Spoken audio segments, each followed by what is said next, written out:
All right. Hello, everybody. My name's Dr. Nick. What? All right, is everybody here? Mhm. Everybody here? I mean, us dedicated folks who came on time. Just saying. I've been ready. Leo, What? Lonzo, cam's on so I can know you're here, please. Hold on, I'm eating. Hold on. I want to see that mouth open with chewing, dude. Let's go. Oh, your bird is so cute, Looney. Yeah. Bird's a You're pain in muted. the fucking ass. I mean, it really is, but it's adorable pain in the ass. You know, Yeah, it's that's my what I get spirit you. animal. It's loud, it's annoying, it's a pain in the ass, but it's just too damn cute. There you go. I'm gonna let a cat eat it, or I'm gonna fucking pluck it and put it in with freaking potatoes and carrots and onions. I mean, chicken is delish. Does it even have enough meat to really make a meal, though? That's the I question. don't fucking No, care. some flavors for the bones. Yeah. It's more It's to for make the a broth. It's for the broth. I was about to say, like, just for the broth. Yo, what up, Dante? How you doing, man? Thanks for stopping by. Is I think when Alonso I here? get my Did he- stream going, I'm gonna do a perk where I have like a bird cam. Yes, I'm telling you, the pet cam sells every time. I Yeah. keep telling So I Kashka, like, dude. officially have a place where my dog finally goes to sit because when I'm here. So that's gonna Your neighbor's be dog. Your neighbor's dog. my dog. And So he I lures into the room. so I have to get another camera for that, so I can just press the button to turn it on. Gosh, you get the camera for when he's eating like a sandwich or something. The cat's getting covered in crumbs. Yeah, cat on his lap. I mean, you could see this cat right now. It's ridiculous. Look at this shit. Yeah, that's crazy. Look at all the cat. Looks like a lot of people on the street. That's fucking crazy ass cat right there. The cat has a lot of colors. That's it's insane. Look at all that cat. What about the cat? on Knox stream, can't you see it?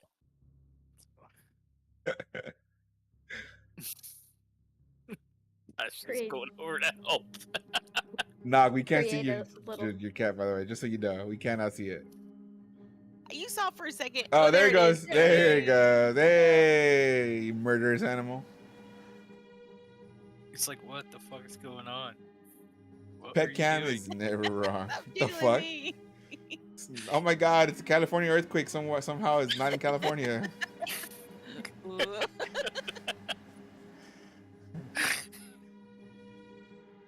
Oh, hello. Aww. Lick my Kitty. paw. Kitty bath. I like how like we're all saying this, but then like on the stream nobody can see what the fuck's going on. Or like when they watch it later, they're gonna be like, the fuck is going on with these people? Like What they're is all all this? we're talking about a petting game, folks, just so you know.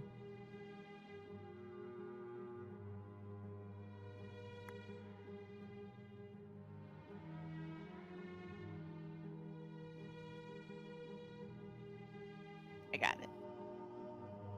Nice. See, pet cam is never wrong. Everyone could, everyone should have pet cam. Like if you don't have a pet cam, you're doing it wrong. I have 1,500 different animals. I could totally do like an animal roulette. You could have a whole channel. Like Yeah. I'm telling you. do like an animal roulette while I'm streaming. Yes. It'd be like, all right, use channel points to vote for which animal you'd like to have on the camera today. Yeah, I'm girl. You did it. Jesus. Looney, when you get don't up, have a pet, you borrow one from your neighbor. Well, I mean, Robert. some of us have to, but Looney, once you have more followers and Looney's stuff than me, legit. make sure He to doesn't have to do that kind of stuff. make sure to raid my channel afterwards so I can get some of the crumbs after your viewers. Please, I would appreciate that. I'll definitely write the coattails. I don't even mind shit as long as we all make money. I don't care. Is the scrub even here yet? No. Yeah, he's eating. I've been here for a while, Scrub. You were muted. Shut up! No, you're not. Get out of here. All right. So with that said, we wake up to Holden coming in Toland's room and waking him up. Like, wake up, Scrub. We got to get down to the inn. Everybody else is waiting for us. And then everybody starts making the way down to the front of the inn. Yes, ladies and gentlemen, this is indeed how we're starting this campaign today. Where you guys left off, you guys went and pretty much cleared out the manor. You guys were looking for Glassstaff. obviously you found remnants and traces of him, but did not see Glassstaff anywhere there. You guys ended up pretty much getting rid of all the red brands that were in the manor, making this town much safer for everybody else. And town definitely thanks you for it. So with that said, Sildar is the only thing remaining as far as waiting for information on Glassstaff. If you have anything to go to, but other than that, with the town now liberated from these thugs and the people causing the ruckus, you guys can definitely take over as the new thugs, or you guys can choose to do something else, whatever you like. I mean, I know Not a I thug. know that Zena likes to be a murderer hobo. She might murder innocents. We don't know yet. But with that said, you guys are now reconvening at the inn. What would you guys like to do? I was supposed to hit the long rest button, right? Yeah, Mhm. hit the long rest button. A long rest for all of you. I think when we had finished off the last time, we were discussing going out to like the graveyard or the ruins or something for the banshee and the spellbook and Yes, Um, spellbook. Yeah, so you guys do have a couple of things you did bring up. So you brought up the spellbook. I know that Lafayette had brought up the banshee. So you do have of course information from Sister Garael, who wants you guys to seek out the banshee Agatha in the ruined town of Coneyberry, and asked about Bowgentle's spellbook. So those things are combined in that one quest. So that might be of interest to you guys. We also have Quailing Alderleaf has suggested that you guys go to the ruined town of Dundertree and consult with the druid Radoth, who might know the whereabouts of Cragmaw Castle, Wave Echo Cave, or both.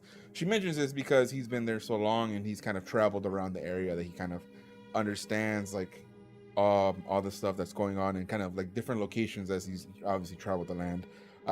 You also have Darren Endermath. He wanted you guys to find out who is lurking near the ruins of old Owlwell. That's kind of more of making this town even safer, making sure that people are not clear to the town. And then obviously last and definitely not least, Sildar still wants the most pertaining thing to him is going to Cragmaw's castle. If you have any information on Glassstaff, that's first. Other than that, going to Cragmaw's castle to still kind of figure out any more information there now that he understands that the information is coming down from the Black Spider. Could you say that all again? I missed it. Just kidding. I was zoning out. No, Banshee, I'm kidding. I got Banshee, Old Owlwell, Thundertree, and Cragmaw's castle. it. Okay, I do Banshee book, right? Those two are Yes. together. Banshee Yes. book. That's Kill the a, vote. Gonna vote kill a for him. banshee. Oh yeah. Shut up, Wait, Script. wait, You're not wait, even wait. here. Oh, fuck. Jesus. The camera's So not on. Doesn't mean you're here. It doesn't count, dude. You're not here. As Tolan's We have walking down, rules. as Tolan's I mean- walking down the staircase, he said, like rubbing his eyes. He says, "I Banshee. I heard Banshee. I agree with that." And you hear Holden screaming up to him, like, "Shut up, Scrub! You're not even here. You're not even part of the conversation." So Tolan comes in and just kind of shoves Holden quickly and kind of like, tells him, "I'm here anyway." So I gave my suggestion. So did you guys want to speak to Sildar before you leave and let him know what happened, or you guys just want to get ready, get any supplies you guys might need, and take off? What would you guys like to do? Pope Lafayette. You're like, what do you know about banshees? To who again? I'm sorry. Lafayette. Oh, Lafayette. Do you know anything about banshees? I don't know, DM, do I? Go what ahead. do you think? Let's see. Let me look what this. I mean, with the Grave Cleric, I should know something about him.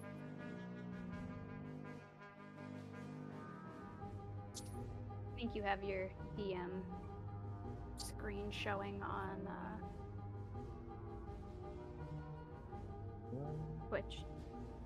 No, I don't. Luckily, don't? that's not the DM one. Yeah, thank you though. But that is a good call out. So one of my friends is on YouTube. Ivan Alonso showed up on YouTube. He's telling me to stop leading you guys. He's like, quit leading the party. I wasn't gonna say anything. I was reminding you guys of your quest. I wasn't leading you guys anywhere. It's my first time, so You have to be led a little. yeah, you be It gentle. helps. It helps, you know. That's what they all say. But I'm trying to figure out. Who's that? Wait, what? You're on YouTube? Yeah, I'm streaming on both on Twitch and YouTube at the same time. Currently. Bruh. Look at this guy. This guy's so good now. I It's know. fancy. It's like big time. Can Evan hear me? Yeah, he can hear you. Hey, Scrub, when you want to get smashed on Smash Bros again? Why does Like Ivan sound familiar? Maybe not. Oh, hi, Birdie. You're so pretty.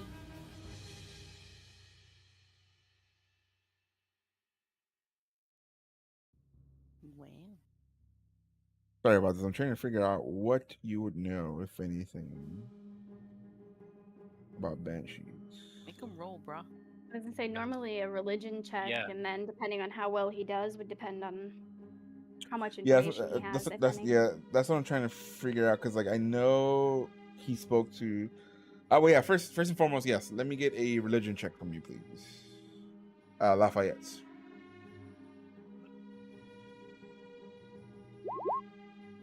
Natural 20. Jesus fucking He Christ. knows it Okay, so all. we start. He knows everything. Just hand him the book. Tell him to go to the monster manual and look up Banshee. Yeah, at this point, that's honestly that's what I was gonna do. I was just pulling out the master manual. Gotta go get it. I don't have it here.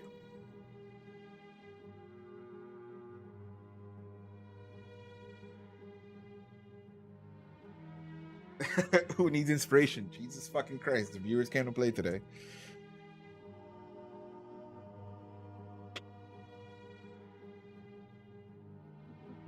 Page 23. I just God, told you're you the making me. Travis emoji makes me so happy. You're making me do work today. Sorry. You're the one who was unprepared, man. First of all, I already said that. Okay, I don't need you to bring it up on stream. Right? Oh, sorry. I Minus- didn't know that was a secret. Minus 50 DKP for the next raid. Oh, Looney, shit. can you write that down, Okay. please? Yeah. Hey, Robin, Yes. plug your fucking YouTube so I can find it. Right? If you Yeah. go to the guild's Discord, there is a new channel called Streamlinks where I have both my Twitch and YouTube channel. I gotta go to a whole new channel. Yeah. Don't blame me. Blame Looney. Wow. Blame me. What? I don't have that channel, so I'm not talking about. Is it now well? No. Yeah, it's literally called Streamlinks. It's Streamlinks Oh, right there it under. is. Oh, wow. What's wrong with putting them where everybody can find them? Because they didn't want to flood the channel with all their streaming shit. I mean, I mean, I how can else get you gonna rid get of viewers? Streamlinks. Right? That's what I said. But, you know. Wow. Everybody. Wow, I can get rid of the Streamlinks channel and we can just let it go back to flooding the other channels. No, I really don't care. either way is fine with me. This is fine. Good lord, everybody's out for blood. Right? Okay, cool. This is the best thing that I can do. Subscribe to you. Nah. Haha. Let's go. There. I figured out how to get the Lafayette to tell you all about the banshees. What? I just linked them banshees and said read it. Oh.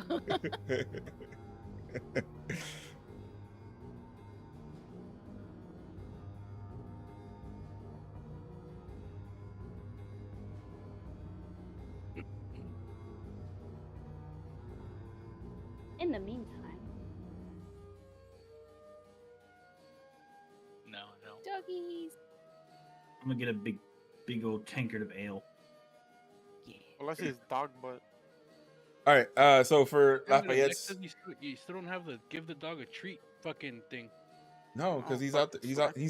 He's out there right now in the backyard with my wife. Jesus Christ, we're playing D&D. Well, if the dog's not there, then you eat it. Yeah. What the fuck? Jesus Christ. On stream. So on stream. Oh, yeah. Does this stream count? Because like nobody else can see, but then I'll turn off the camera here and I'll say I eat it. And that's where we're at. Full No, screen no, your no, no. cam on Yeah. stream.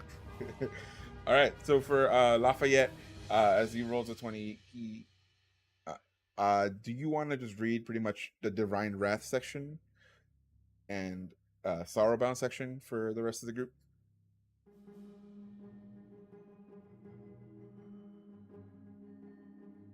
Yeah, Divine Wrath. Okay. Banshees and Bruno appear as luminous, wispy forms that vaguely recall their mortal features. A banshee's face is wreathed in a wild tangle of hair, the body clad in wispy rags and flutter and stream around it. There are also a very couple of types of banshees that I know of. The Divine Wraith banshees are the undead remains of elves who, blessed with great beauty, failed to use their gift to bring joy to the world. Instead, they use their beauty to corrupt and control others. Elves afflicted by the banshee's curse experience no gladness, feeling only distress in their presence of the living as the curse takes its toll. Their minds and bodies decay until death, complete their transformation into undead monsters. Another one that I know of is the Sorrowbound. A banshee become forever bound to the place of its demise, unable to venture more than a few miles from there. It is forced to relive every moment of its life with perfect recall, yet always refuse to accept responsibility for its doom. And banshees are undead nature. A banshee doesn't require air, food, drink, or sleep. That sounds sad. We should Yep. put them out of their misery. Yep. For once, I may actually agree with the murder hobos. Yes. It's addictive.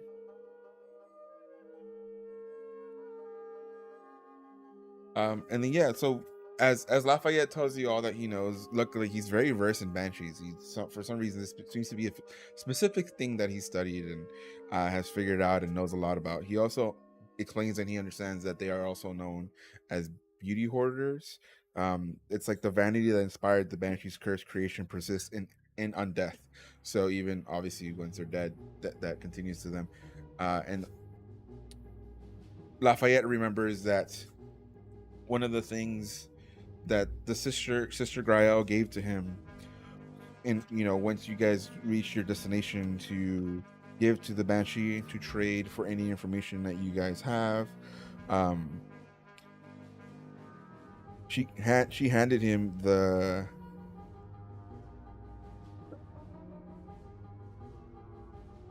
jeweled silver comb to persuade the creature to tell you what she knows about the location of the spellbook. So with that information and very good understanding of what the Banshee is. Oh, another thing I forgot to mention, Bernard, is their resistance to acid, fire, lightning, thunder, bludgeoning, piercing, and slashing from non-magical attacks. Damage immunities are cold, necrotic, and poison. So everything. So this thing's a beauty hoarder? It's gonna wanna fucking hoard me. I think Uh, you're So we'll safe. use you as bait. Yeah. I think we're safe with him. She'll probably just like kill him and be The done. only one ignored. Yeah. While this is all going on, as Tolan reaches the barkeep in the inn, he grabs his ale and he very generously tips him 5 gold. And with that, I want to say thank you, Tolan, for tipping the stream with $5. I appreciate it. As the DM now Not takes duly that and puts it in his requested. pocket. Jesus Christ. So, No. Bernard, did that answer your question? Yeah. Okay. I'm gonna go to the bar and ask for a bottle of spirits. Just Alright. any generic bottle of spirits I need for a spell. All right, so the barkeep gives you a bottle of spirits. Luckily, one of the good things about you guys freeing these people from the town, the barkeep says, "You know what? This one's on the house," and gives you the bottle of spirit without charging you for it. Sweet. Progress, and obviously, word of everything you've done for this town is quickly spreading. You guys are come to understand that as long as you keep it to an actual understanding, drinks might not cost you so much in this town anymore. Sweet. Dude, we're not just gonna get smashed. I was just gonna say, let's go get fucking wasted. You're muted.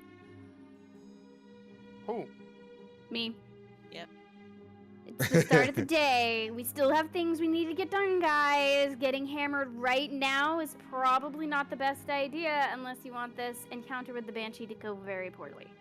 I go back for my third tank of ale. -5 on your stealth check. As I'm a Brunar dwarf. go, He's a as Brunar dwarf. as Alright, Brunar picks up -1. his third,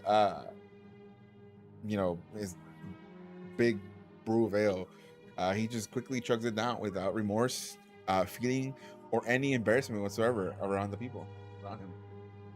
I feel like maybe Gidget is right this time. Maybe we should get stuff done first, and then we can party later. Fine, let's go kill a ghost and be done with it. Yeah.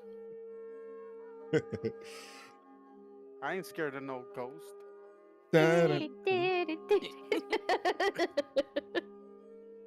Hope you didn't want this to be a serious session. I mean, is it ever? No. I mean, really? we have like 3 scallions if you guys Josh critical roll literally in the group, so, and Knox one of them, so. Lies.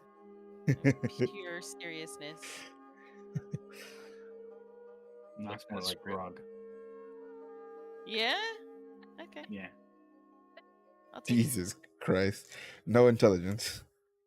Yeah. I figured she'd turn into Jester and start drawing dicks everywhere. That's I mean, first I of kind of all, like that about her. Yeah, that's Lonzo. the That is Askies. Lonzo. That is Lonzo. Yeah, that's true.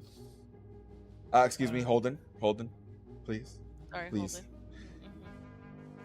I had to think that guy from fucking Superbad has, where he can't stop drawing dicks. Oh. That's why he has a dick tattooed in the little small part of his back. The tramp stamp? Hell yeah. Yeah. The big veiny one. As the crowd is there, drinking, and you guys are all drinking and talking about going to the Banshee, and then they hear, one of the members hears Holden says, "Oh, she's a beauty hoarder. She's gonna want to hoard me." One of the townsfolk says, "She's gonna want to hoard them cheeks," and then goes back to drinking. That's also what somebody wrote in the YouTube chat, so I just wanted to make it part of the stream. Okay, so with everybody drinking, everybody finally figuring out exactly what you want to do, how does the group proceed? Is there anything else you guys want to do before you guys start heading up? We have 4 potions of healing on us right now, so I don't know if we need more than that for this venture or not. I don't know. I mean, I think I'm good.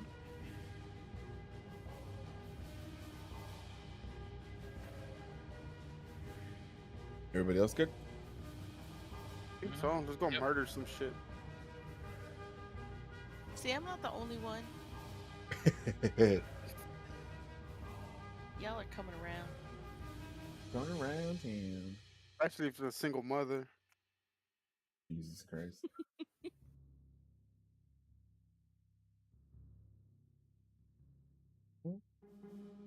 That is. All right. So as the group starts leading off, you guys have packed all your supplies, gathered everything that you need to from the location that you're in, from the inn, to make sure you don't leave anything behind. you start walking towards the direction given to you by Sister Grail to go to, speak to the banshee named Agatha. You guys do know that it's gonna take you about a day's walk to get there. So with that, you guys start heading out in the trail. Didn't we have horses? Or a wagon or something? Yeah, so No, you it was supply one, right? ours. Yeah, it was the supply wagon, but the wagon wasn't ours. I thought he Just- brought the wagon back. That was one of the you did. days he So he- lived there. Yeah, so Holden was the one who brought the wagon back to the lion shield, like supplies. So you guys have returned the wagon and have returned the horses as well. Job, scrub. We could have had a wagon. And horses. You mean like stolen a wagon? Grand Theft Wagon. Hell yeah. Red Dead Redemption. Next campaign. Quick, find a TBK. stagecoach. Don't forget to stop by the saloon. I never forget to stop by the saloon.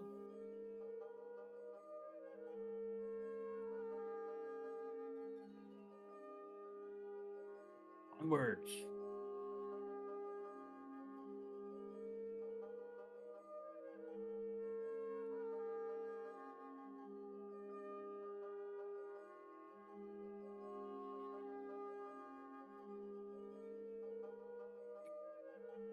This thing only lets me do it in squares. Oregon Trail.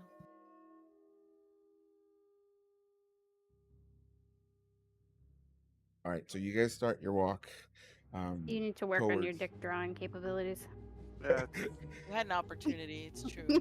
if that's what yours looks like, dude, you need to get checked out. Fine. More girth. More girth. Nah, it's too Uh, late now. No, No. it's never too late. That's fine. Keep going.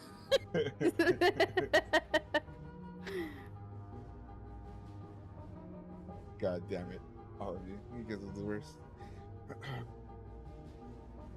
So you guys are walking there. You guys know it's gonna take about 2 days, about just a 1 day's travel. So luckily for you, you guys won't have to do too much of a stop before you get there. In what order would you guys like to be walking this as you guys go through this trail? First, I'll be second. Third. Middle of the pack somewhere. But I don't I'll want- hold- I'll hold the back. Which one am I again? Yo, where's my chore at? You guys can go ahead and fix. Yeah, you guys should have order. Control your characters. He's gonna fix them as we're going down the trail.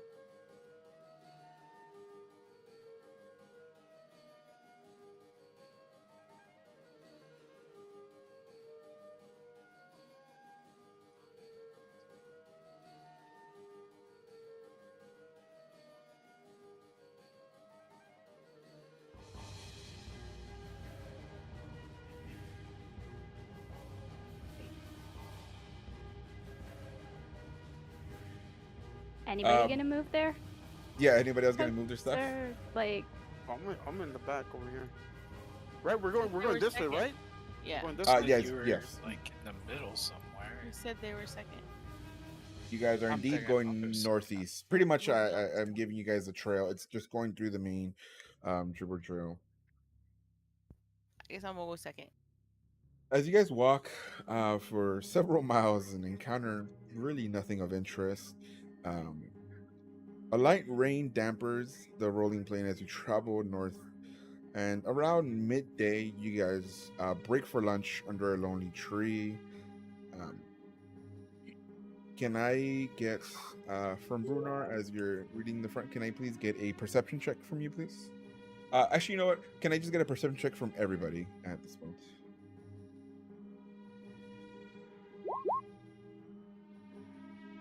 Wow. Oh wait, it's not popping up. What Nah, what'd you get? Scrub a 2? the fuck? I got a 2, yeah. I Fair wonder back. why it's not popping up anymore. He's the only blind guy here. True. It's probably Not dark. only, not only can he not see during the, like at nighttime, he can't see during the day either. As you guys are walking through the trail, you really see nothing of interest. In one of your perceived eyes, Brunar, as you're walking forward, you actually find a small rock of interest. And as you get closer to the rock, you see why you thought it was interesting. As you pick it up, you find what looks like a grinning face drawn on this rock. And it kind of amuses you a little bit, giving you so far enjoyment and treating this more of a leisurely walk and a hike than anything else as you guys traverse the road. Having so many people walk this road, you can see the trail pretty much laid out without too much trouble for you. And you guys continue walking and then you notice that this is a good place to settle down for lunch. So you guys settle down for lunch. You guys get all your stuff that you need to just to get a quick bite to make sure, of course, as you know that this travel is going to be a while. As you guys settle down for lunch, is there anything you guys want to talk about? Anything you guys want to eat? Anything you guys want to be doing? You guys don't need any rest, obviously, of course, so you know it's going to be a quick sit down and nothing of too much consequence. My rolls aren't showing up on the thing. Let me see. Yeah, mine either. Did you remember Click to on go your to features and traits tab. Features and D&D Beyond? Yeah. Okay, I'm there. Did you get And a then- pop-up that says it's synced? No. Try rolling again. Did you click on Nope. features and traits on your character sheet? It Yep. shows that he's rolling on my top right corner, but not. Do you have both the thing in Roll20 and D&D Beyond open in the same web browser? Yep. No. Well, they were on the same one. Then I moved it out to the thing. Should I just close it and open it again? No, Open it is in it the is like same both browser. Chrome or both Firefox or something like that? Yeah, both Chrome. It shouldn't matter if it's split then. I'm gonna close it and open it again then. Yeah, same. D&D Beyond.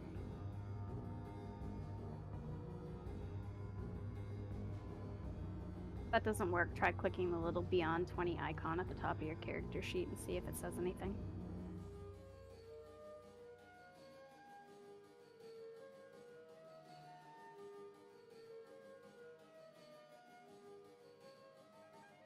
All right, so while you guys are figuring it out, Damn, it still doesn't do it. It should show up on like. I mean, as long as you 'cause know I what had it's, that problem last time, and it. Yeah, I can tell you guys what I'm rolling, but it'll have been nicer. Well, just like to- I just saw Yeah. total enrolled imitate whatever, intimidation check Can 14. you see mine? Hold and roll dex check 23. Yeah. Yeah. But it's see, it popping doesn't show up on- on. It doesn't show up on this thing. on Yeah. Roll20, yeah. It- Or Uh, Yeah. should I close Roll20 and open that one up again? you can try it. Try that. It's when they're out of sync from the last time they were there, so It might be. like I had to like I don't know. But also try to click on your actual character. Enroll. I can move my 20. guy on the thing. Okay. If you click on your Beyond 20 box at the top of your character sheet, what does it tell you? Does it just open the normal menu or does it tell you to click something? Where I click manage or the name or like the. No, it should be in the top bar. The very top bar. On I mean, for now, you guys can read out the rolls, though. That's for sure. There's no problem. Like, I understand, yeah, I definitely want to see it here, but you guys can really read them out.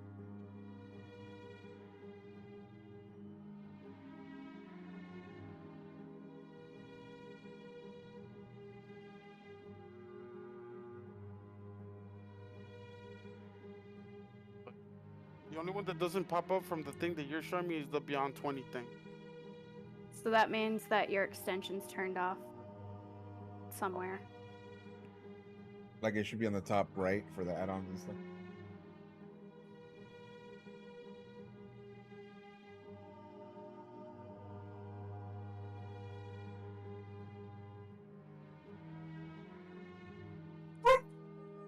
Sorry. Oh, All right, so how do I turn on the extension? See the little puzzle piece looking thing on the right hand side of oh, there you go. I did it. your address bar. Nice. Can you help out Holden? Yeah, I just did manage extensions and I just turned it off and on. That's what I just did right now. So let's see Yeah, if that so works. roll it.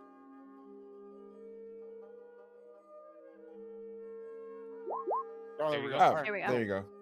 Nice. Cool.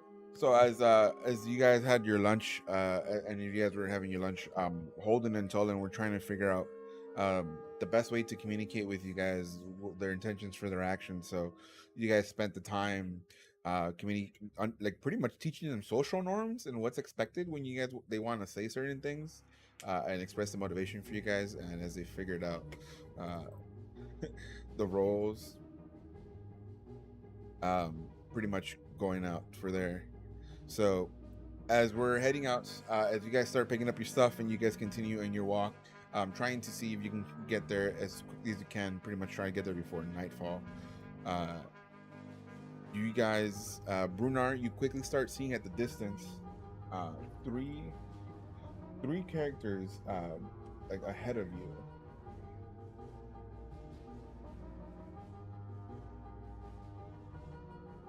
And you easily recognize them with your perception and the fact that you're able to see so well. Obviously, with it being the daylight, you being out in front and you're coming through, you see that there are three hobgoblins walking in the path in the trails that you guys are walking in the opposite direction. So like they're acting towards you as you guys are walking towards them. Right, weapon is drawn. Woo. So do you let the rest of the party know weapons drawn, or do you just draw your weapon out yourself? I will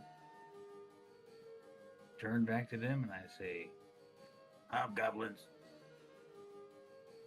Cool. Think they're friendly. Let's murder. Hell no. It's always good to check, I guess. As you guys are walking towards there, the hobgoblins quickly also notice you coming in the path, and they kind of, as they were walking, just kind of talking amongst each other, they all of a sudden stop and kind of stand up a little bit taller, a little bit straighter, and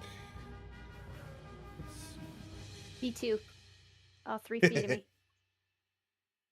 you see Gidget also in the back, just prepare herself, like stand up, put some books down, and kind of stand on top of the books to look even taller and more menacing, really showing them what's what. The hobgoblins like quickly look at your team and they just scream, "Halt! What is your purpose for walking Name of love. through this trail?" What is your purpose through this trail? This is our trail. We own this trail. We get to do what we want on this trail. Who are you to come through our trail? I'm sorry, did you say you own the trail? Do you have documents for that? Yeah, nobody can own a trail. I mean, license, permit, city records. They try to quickly look above, like the team trying to figure out who said that. Something about papers and the papers. What kind of creature asked for this nonsense? This trail belongs to us. Go back to where you're from, or just walk through the forest.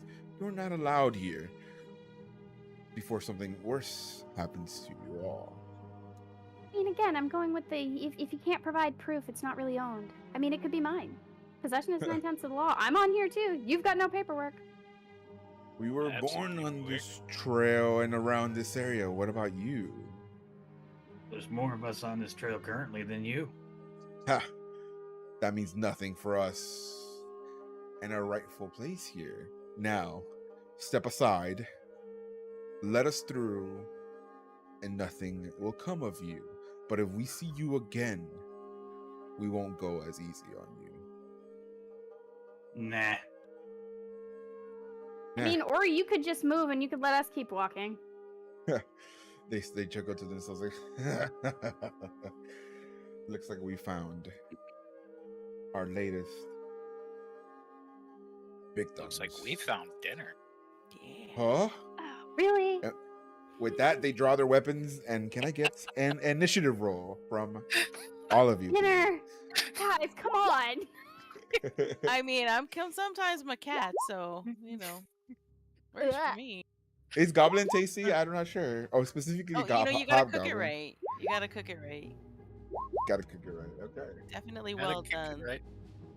Gotta A make nice sure one you right there. Wow, Jesus Christ! Sweet. Yeah. gotta make sure to get the parasites out of them. You know, that's important. You don't know what they've been in. Oh my It God. tastes best when you turn them into jelly. I mean, a good boil down. You get the stuff out of the bones. We could work with that. Make some Gidget clothes. turns visibly green. You guys' insides have got to be made of cast iron. Yeah. Well, when you work around dead all times, being a grave cleric, shit happens.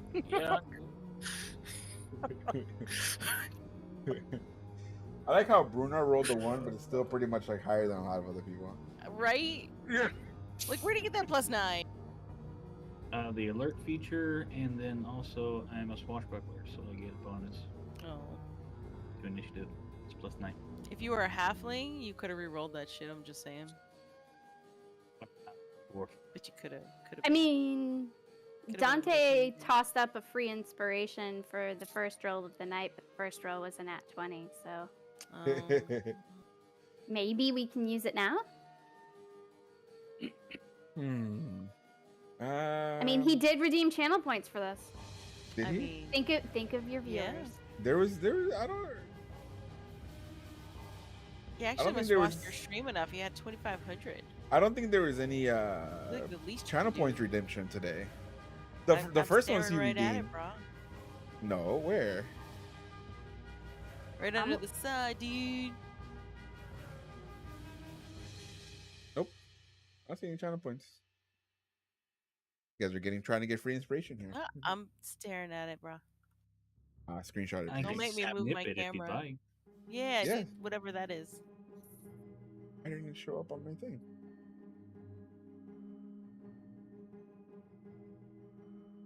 We would never lie to you. We are honest players that would never try to Mm-hmm. get one over on anyone. Mhm. Okay. Oh, It's saying wow. in the chat box right now, it's there. You know what it is? Okay. On Stream Manager, it doesn't show the quota thing like when he did, so I have to actually see it. I'm sorry, in the actual thing where it says redeem give inspiration. Yeah, so we do have inspiration for all of you. All of you have one inspiration dice. Thank you, Dante. Sorry about that. Again, Stream Manager didn't show it. I'll show you guys what I saw, so you guys believe me. I believe you. Oh, we all I get an believe you. inspiration? It should I'm gonna be. re-roll again. Well, there should be. There's one free inspiration tossed out. So whoever wants to be the first one to use it can. But as you can see there, I don't see, like, it didn't show me on my Stream Manager there. Sorry about that. I'm okay with the initiative. Yep. So whoever wants to use inspiration, there's one inspiration out there for free that was given to you by some rolled divine the one? creature. Bruno, but he says he he's still got a cool. bigger. Yeah. You still got a higher roll than you. Initiative not as important. Okay, cool. So with that, we're actually gonna be going Holden, Zena, Lafayette, Brunar, Gidget, Tolan, and then actually the Hobgoblin. So even with this one, Brunar still did better than the Hobgoblin. So Holden. Brunar still did better than Gidget? With a Yeah, one? Brunar still did better Damn. with Gidget. Yeah. Yep. Jesus, Gidget. As Gidget is on her books and she says that the fight's gonna start, she realizes that she has to get off her books and use her books for her magic. So she starts picking the books off. So it takes her a little while to get ready. But with that, we're gonna be going to Holden. As you see the hobgoblins, like so you we found our next victims, and Lafayette saying, "We looks like we found dinner," and you see the hobgoblins quickly like prepare their weapons to attack.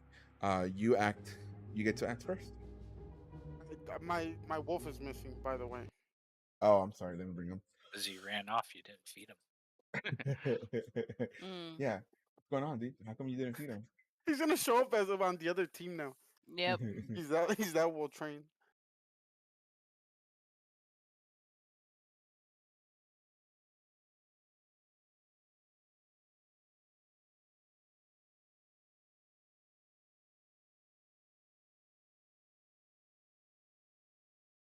There you go. I was gonna put him up front to kind of help. So Yep, you now still that he's control. there, yeah. When we were setting up, I was gonna like have him in the front. So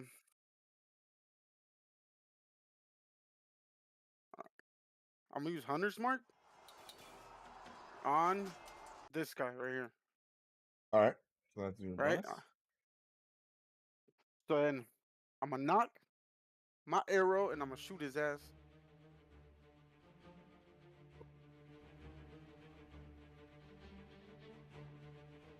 Shoot his ass. Hell yeah. Nice. Let's go, That baby. hits. All right. And so, damn it. And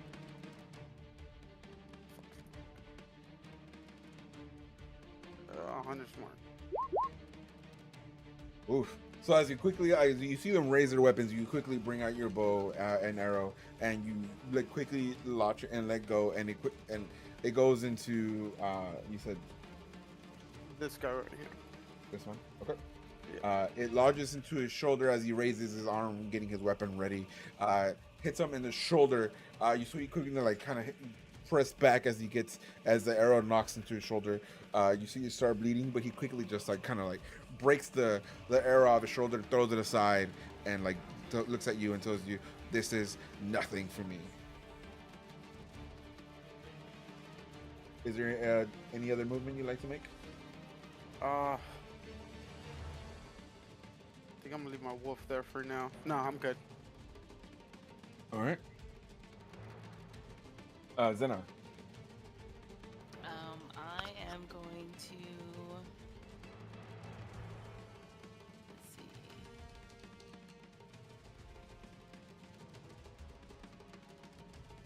Those are all miles, so don't Yeah. actually think of it as miles. Oh, Just so, yeah, okay, so how do I move then? Yeah, how do you do just imagine it as like a kind of free flowing, pretty much. Oh, I'm gonna move up to yeah. this guy right here, That's fine.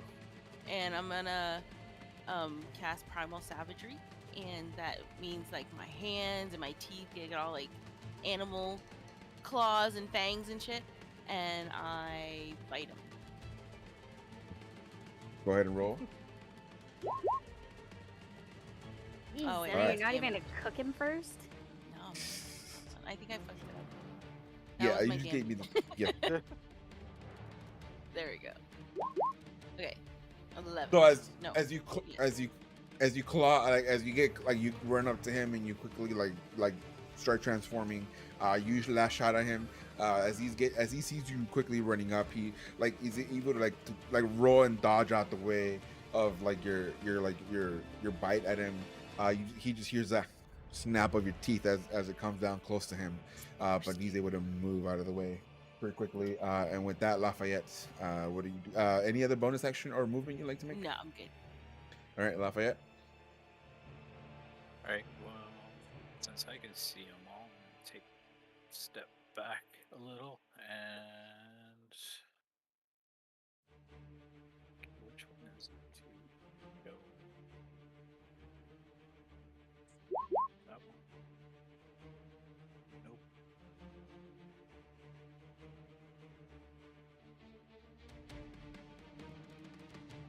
You're casting Bane, right? Yeah, I'm trying to remember how to get it going. Well, the DC Charisma save is what they're gonna need to make regardless. But if you click on the spell in your list, and then when the pop-up thing on the side shows up, it says display in VTT. You want to click that box. There it is.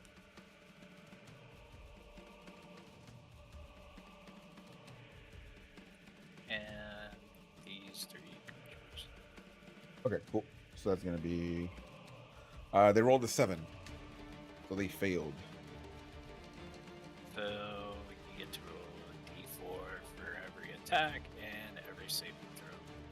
Take a d4 And- off. Sweet. Nice. Sounds good. And again, as a reminder, that the inspiration given to you guys by the divine being that is the Twitch chat. It's one inspiration that is free to use for anybody at any time when inspiration rolls are able to use. So whoever uses it first, for whatever reason, you are free to do so. Just a quick reminder. What is the benefit of an inspiration roll? Allows you to roll again. Yeah, it gives you advantage on whatever check that you want. Yeah, so for example, there, if Zena, when she rolled the 11, she wanted to use an inspiration roll, she could pretty much roll again for that attack. So you might want to use it in more critical times, but you're also free to use it whenever. So, I mean, if you want to keep using advantages, by all means, do so. I forgot. No, it's okay. That's why I wanted to bring it up, just to let everybody know. Okay, so with that, with casting the Bane and all of them, well... Okay, yeah. So the other two rolled even worse. So they all have Bane. They all failed the charisma checks for Bane. So they all suffer from this going forward. How long does it last? Like 2 weeks.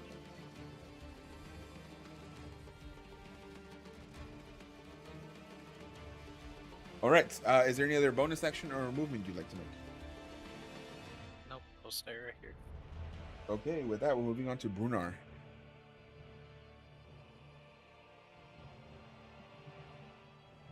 Come up here and stab at this guy.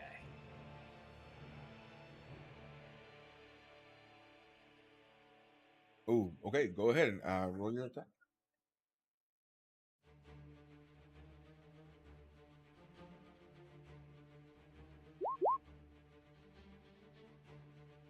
So as you quickly run up and you try to stab at that guy, he like quickly like with his other free hand like brings his weapon down and parries that shot out of the way. He was ready for it, knowing that you guys were all coming towards him and attacking. Okay, stab again with the bonus action.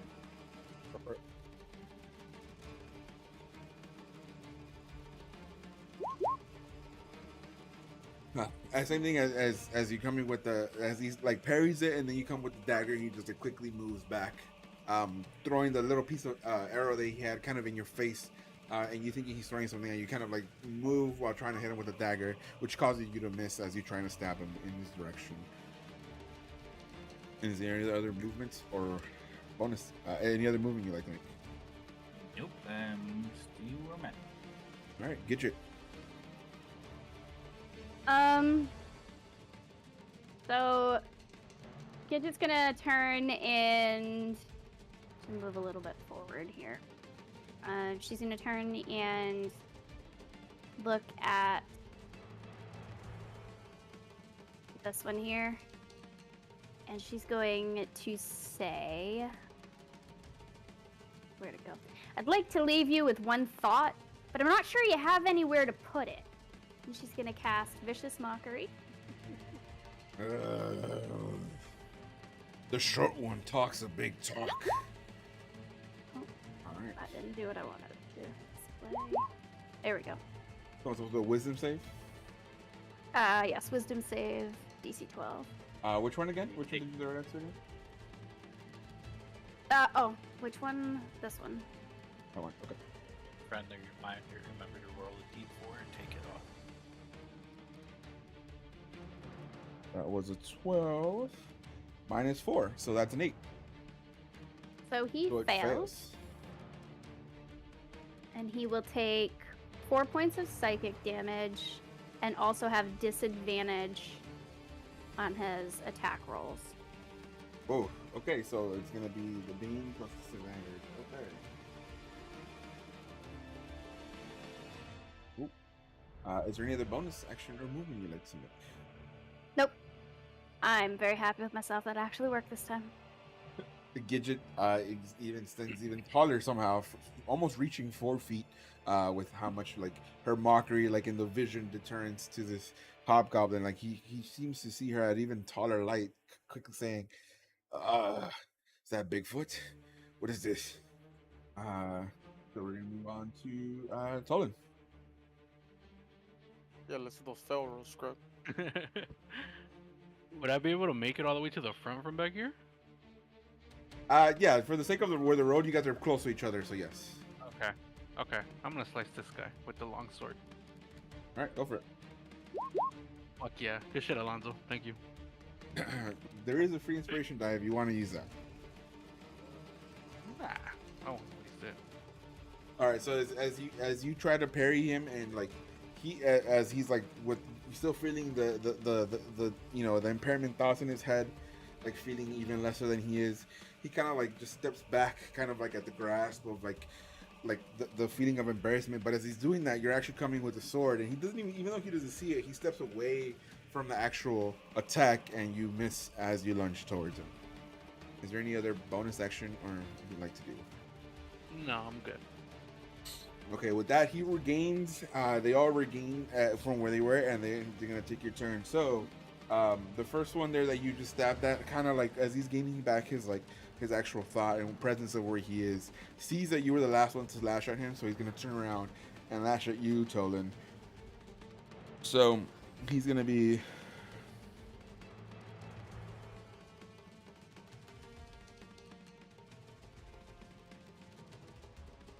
All right, so he's gonna be hitting you with his longsword. So it's 18 plus 3 is 21, and minus 3, so it's 18 to hit. 18. That hits. Okay, cool. Yeah. So that's gonna be 1d8. So it's gonna attack you for a total of 7 damage. So as like you came in and tried to stab at him. No, wait, correction. No. That one has disadvantage. So that's gonna be 13. So he actually minus a D4. yeah. So it was already the 18 minus 4, and then he rolled it's a 13. He rolled 14 plus 12, so it's a 13 because he had the minus 4. So 13 points of damage. No, that was a 13 to attack. It was a disadvantage roll because of the vision mockery, he had disadvantage to his attack. Oh, so he doesn't hit me then. Yeah, he ended up missing okay. you. Yeah. Ooh, working as intended. So the vicious mockery indeed like has he like swings wildly just to kind of like aim at what was there, but it was only your sword as it was coming to stab him in direction. As you pull out, he aims at nothing and misses you. You hear Gidget in the background. And then as that happens, the next hobgoblin up here, feeling the damage already from the pain and kind of seeing that his companion and his friend is being like mocked, tries to swing down there at Brunar. 7 minus 3, so it's 4 plus 3, so it's 7 to attack. Miss. So as he again swings wildly as well at you since you tried to stab him earlier, and then try to stab him with a dagger. He swings wildly, more out of menace and kind of almost feeling a little bit like betrayed by his own the fact that he'd received damage before he could do anything. Swings wildly without connecting at all.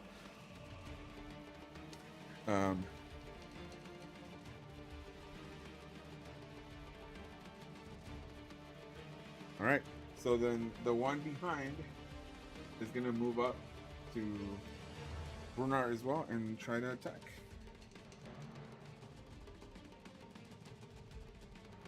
And it does even worse because it rolls an 8 minus the 1 from the D4 plus 3, so it's gonna be 10. So the 10 misses. So the other one comes running from the side and tries to flank, kind of go around, hoping that you wouldn't see, and he tries to shove you. But you quickly realize what's going on. You move out the way, And as he's trying to attack you and he's moving out the way, it goes to Holden. Holden, your turn. All right, so I'm gonna move my guy up here, and I want to use my hail of thorn. Can I link it? Yeah, that.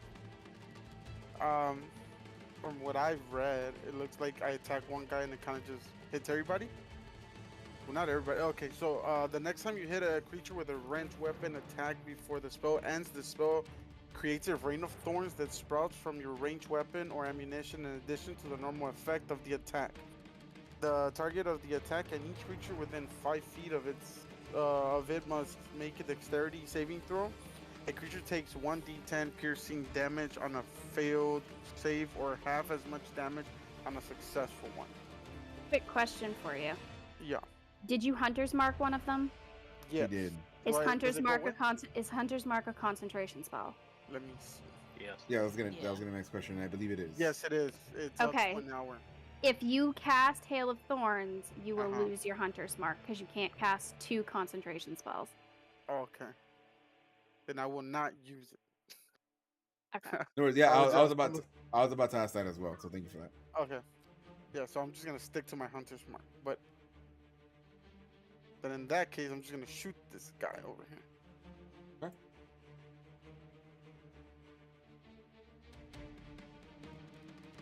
Which one are you shooting again? God. This one. The one Damn that it, have my it's hunter's Holden. Oh, okay, cool. You have an inspiration that you can spend. I am gonna use it. Go for it. So I just roll again? Yep. Yep. Awesome. Nice. Does the hunter's mark add anything to the attack roll or just the damage itself? Like, does it add any more to the attack? I think it's just damage. It's just damage. Yeah, you just deal. Yeah. You deal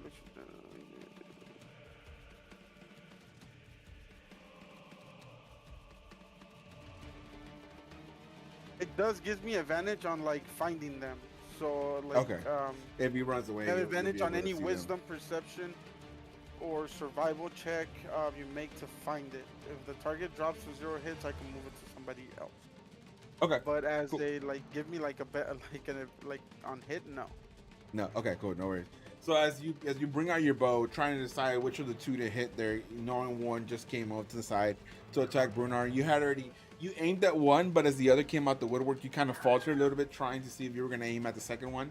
But seeing as he missed, you went back to your target. You let your bow, like your arrow, fly through the air, but it wasn't as concentrated as it was being distracted by the second one that had just come into the frame, and it glances through like literally between his head and shoulder as the arrow goes through without a hit. Did you like to do any bonus action or any other movement? I am gonna move my wolf up. All right. What am What is your wolf gonna do? Can he still attack? Because I attacked, right? So can he still attack? No. Right? Your bonus action is for command creature, right? Yes. Yeah. So he can still attack. Yes. Okay, so he's gonna attack, and since he's right next to Brunar, he gets pack tactics, right? Yes. What sword to make him attack again? Oh yeah. Babaloo! And then he goes fucking insane, like fucking foaming at the mouth.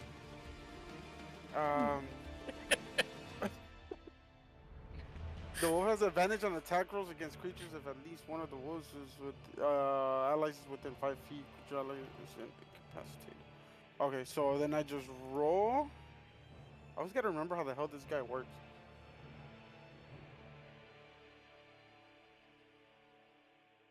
Did I not put a wolf Roll an thing on attack. here? Okay, hold on. So I roll. What is your? It's the bite, right? Yes. So it's a Melee plus 4. weapon- plus 4 to hit. So that would that's be 19, right? That hits. Uh, And you rolled so then I got 2d4 plus 2. It's 2d4 plus 2, right? Yep. 2d4. 2d4. 2d4. What the fuck is my plus? plus 2, right? You gotta hit. You gotta do slash roll 2d4 and then okay. space 2d roll Slash 2d4 plus 2. roll 2d4 plus. No. Nice. Okay, cool. Go hit them for 5. And So also, here- if the target must succeed on a DC 11 strength saving throw or be knocked prone.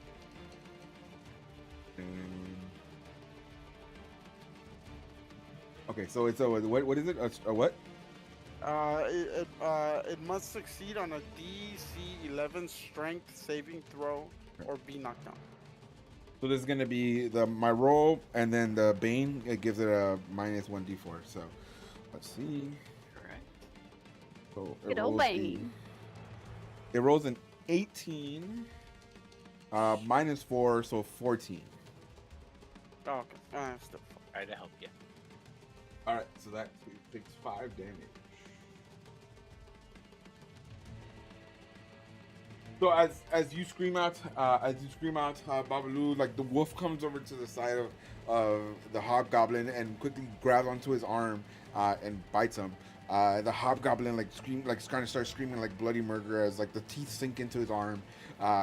Like the wolf is quickly trying to drag him down to the floor, but the hobgoblin's fighting him and is able to kind of keep his posture and stand up without going to the ground. But you can see the blood start trickling on the brain as the hobgoblin takes 5 damage.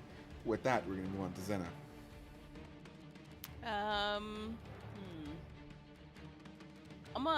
gonna like kind of like get all misty or whatever and like turn into a fucking wolf too, because it's just cool. And use my wild shape.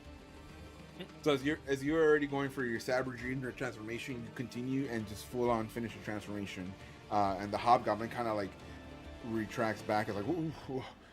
Okay, what is this sorcery? And like he sees that you transformed into a wolf, and then he starts saying, "Is that another?" And he's confused as you transform in front of his eyes. Hold Cool. ya. I'm gonna move over here because I just kind of went around, like around the outside without going out of. Yeah, I think that works. Understandable, yeah. And can I still attack on the same turn, or do I have to wait? Let me read. Are you a moon or a land druid? Land. Then wild shape is your action. Okay, fine. I'm done. So as you transform and you quickly go out around him, the transformation itself kind of takes you like you have to really fully transform before you can attack. So with that, we're gonna move on to Lafayette. Okay. Going to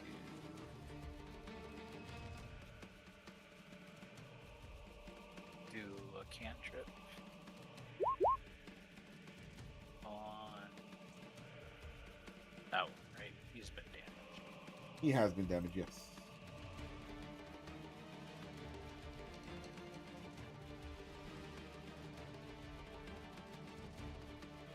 Wisdom saving throw. So the wisdom. He rolls a natural 1. Sweet. I don't know if critical fails are a thing here, but it takes 1d12. So did you want to roll Only the for d12? bad guys. That's 2 points of damage. So as like he begins the even more torment in his he gets even more torment in his like his thoughts. He kind of like he just like succumbs to the vicious mockery already coming to him. He's feeling that within himself, the confidence just depletes. The turmoil in his brain continues to hit, and then you come in with a total of the dead.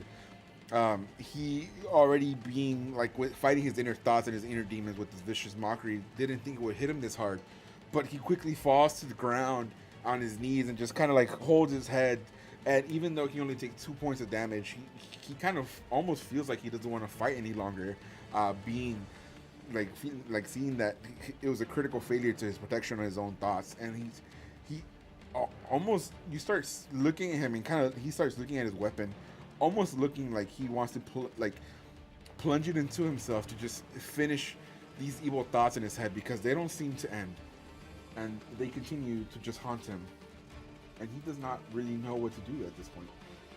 As he's kind of on the ground on his knees, just kind of succumbing to this torture that's happening within his brain. So with that, as you see this, Brunar, it's your turn.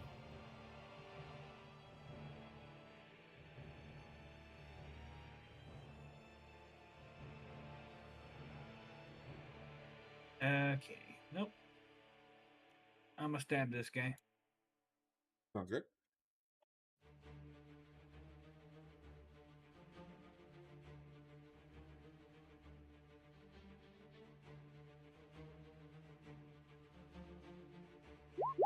No, not. Does Pack Tactics do anything for the hit here? Just making sure. Nah. No, right? I'm not a wolf. I don't have pack tactics. Okay, I just didn't know if they had anything to the allies. Okay, so yeah, No, as just a he's wolf. like, just a wolf. Okay, so as the wolf is fighting with the hobgoblin in his arm, you try to stab him, but the movement of the hobgoblin fighting the wolf off, funny enough, doesn't make him an easy target, and you miss as you try to hit him with the rapier. Okay, I'm gonna use my bonus action to disengage, being a rogue. Yes. And I'm gonna just take like a little detour around them and get a better position here. Sounds good. So that's your bonus action and movement, correct? Yep. Gidgets, feeling ever more confident, you see that the hobgoblin you had attacked with your vicious mockery is even more tormented now than he was when you first hit him with these evil and embarrassing thoughts, apparently. Your turn. Okay. Excited by the fact that it actually worked this time, and probably overcompensating for said fact, I turn and I look at the one that is fighting the wolf now, since he seemed so set on defending his friend, and I say, "Are you a half-orc crossed with a pig? Oh yeah, there are some things pigs wouldn't do." Jesus. And I cast Vicious Mockery again. This is wisdom, right? Yes, 12. So he rolls. Well, he rolls a 4 and then -2, so he rolled a 2, so that's a fail. Alright. I only did 1 point of damage this time, but he has disadvantage on his next attack. In addition to Bane. All right, so as he's fighting off the wolf, all of a sudden intrusive thoughts come into his brain, and he starts questioning his own existence, like knowing that what you said about him, and he starts saying, "Am I that deformed, that ugly? What are these thoughts?" And he quickly comes back to the realization that the wolf is still biting his arm, so he doesn't know what to focus on. Like his brain is both fighting his inner thoughts and trying to get this wolf off him at the same time. So he's gonna have disadvantage. And then Tolan. I want to see another fail roll, dude. Shut up. Don't forget that I did not mean to do that. Holden was the one who already rolled a 1, but used an inspiration. So Ew.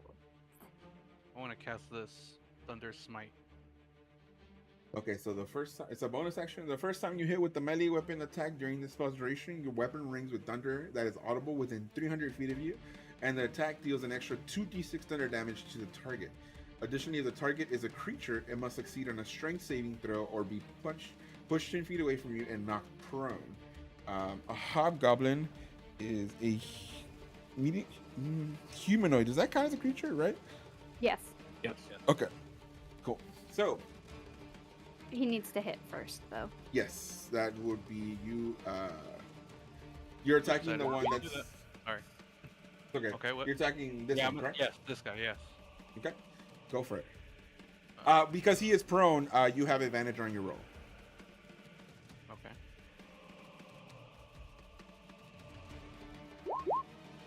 Wow. Roll one more time. You take the higher of the 2 rolls. Don't forget that. There you go. Nice. What is you're hitting with your what again? With my sorry. With my longsword. What does the longsword have? Like a plus what for your attack? A +7. Okay, so +7. Okay, so that indeed it does hit. So go ahead and roll your damage, and then after you roll your damage, you will roll the 2d6 after Okay. that. So damage first, and then the 2d6, and then I'll Alright, do the saving that's throw. it. That's Is okay. this- There you go. We're 8. together, scrub. So that is Eight. 8 points of damage.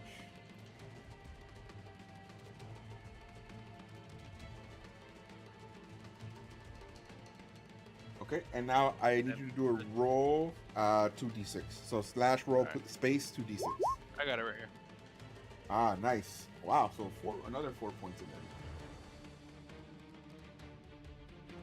So as he's on the ground, still fighting his thoughts, you quickly smash him upside the head, and like he just feels a blunt, he just feels a slashing hit of the long sword, pretty much across his face, as like you see his like half his jaw come unhinged as he takes the damage. He's still like on his knees, like you see him wobbly, but he's not down just yet. But he's spewing blood, the jaw half broken.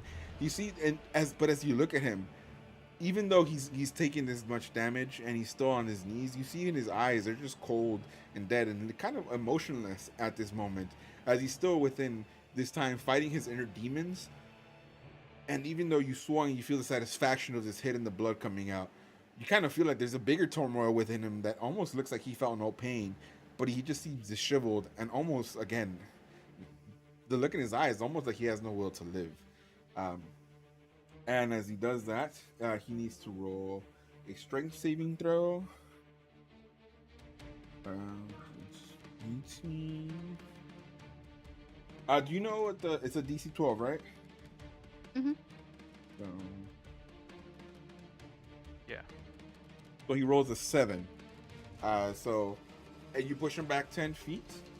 Yep, But as you and push he's him knocked back prone. 10, as you push him back 10 feet, like he moves here. And even though he was in knees when you pushed him and you pushed him back, he just kind of like flows to the ground and it just kind of lays there motionless now, like trying to pick himself up, but almost not willing to. Just like he just has a motionless body, but he's not dead. You still see the blood coming out of his head, but he's still not dead just yet. With that, it's gonna be their turn. This hobgoblin there that you just kicked away is gonna use something, kind of kicks him in, like the warrior mentality starts to kind of kick into him, telling him to get up. He's not dead yet. He needs to survive. So he uses movement to stand up. Looks at Zena, sees that it's a wolf, in the quickness in the form there next to him, and he will try to attack you. But based on him fighting his thoughts, I'm gonna have him roll at disadvantage here. Plus, of course, the -4, the -1d4. Does he still have disadvantage because of Vicious Mockery, or how long does that last? That's only till the end of his next turn, so it's done now. Okay, so he doesn't have disadvantage. Okay, but I'll let him, based on his pretty much his own turmoil. I'll let him still have a disadvantage on the attacks here.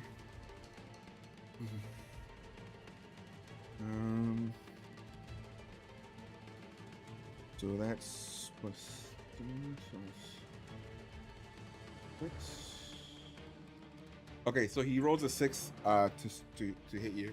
So as he gets up, like you see him kind of like swing at you, but you see that within his body movement, it's mostly kind of like a mechanical swing based on what he's done for countless of years of practicing with the sword. But he puts no actual like emphasis on that swing, and you're able to quickly dodge out of the way, Zena, without too much trouble. We're gonna have this hobgoblin here attack Brunar, seeing that you went behind him. So 17, and then -1, so he rolls a 16 + 3. That's a 19. Yeah, it hits. So he rolls a 19. Did you take the 4 off of it? Yeah, so he rolled because he had rolled the. Making sure. Yeah. So I do that, but then the -1d4, and then the plus whatever the weapon damage. What is it?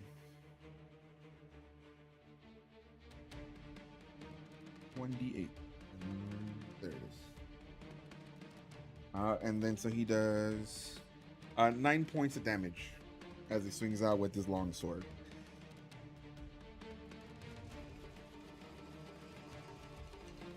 So seeing that you went behind him, he quickly turns around and slashes at you and connects with you as you take 8 points of damage. Now the other hobgoblin here that is fighting off with the wolf is going to bring his sword up to also attack the wolf that's in front of him. This one has disadvantage for throws, for attacks, right? The one fighting the wolf right now, yes, he's the one with disadvantage. Okay, sounds good. This was 2. That's 5. Oh, that was a 19, but it doesn't matter because a 5 is the attack. So, does the 5 hit? Nope.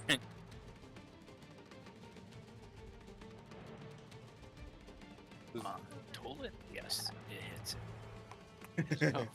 No. So as he's trying to fight the wolf, he brings down like his sword to try to attack the wolf that's on his arm. The wolf actually uses his hind legs to push off and kind of spins the hobgoblin with him. But again, still the strength of the hobgoblin doesn't bring him down, but he almost looks like he was going to go down prone. But he misses as he attacks the hobgoblin. With that, as you see that happening, Holden, it's your turn. Alright, so I'm gonna attack this guy over here. The one with the which one hunter's again? mark. Which The one one again, with the sorry? hunter's mark. This one in the middle. Oh, okay. Okay. The one in the middle. So I'm gonna shoot an arrow at his ass. Let's go. All right, that hits. Wow.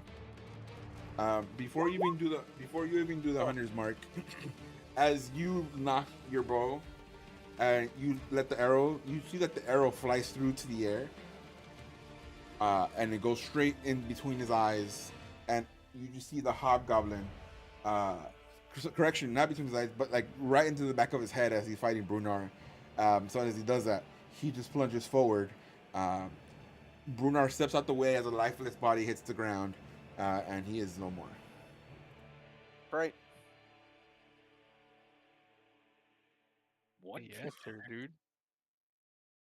What? Hey, Uh, yes, sir, dude. I'm the one that started attacking him first.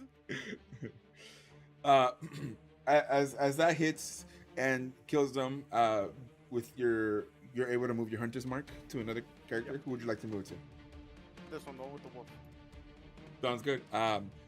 Any other movement you'd like to make? Well, because that was my bonus action, right? The moving the hunter's mark. Can I still do anything with my wolf? Yes, your wolf keeps fighting until. Okay, Yeah, so so I'm it's- gonna attack with him then. Yes, because I believe moving the hunter's mark does not, in this case, is not constituted as a bonus action because it's once it's the character your enemy has gone to 0, it just moves freely without using a bonus action. Correct? I want to confirm that. I believe that's how it works. So, you want to attack with your wolf? Go ahead and roll an attack for the wolf, please.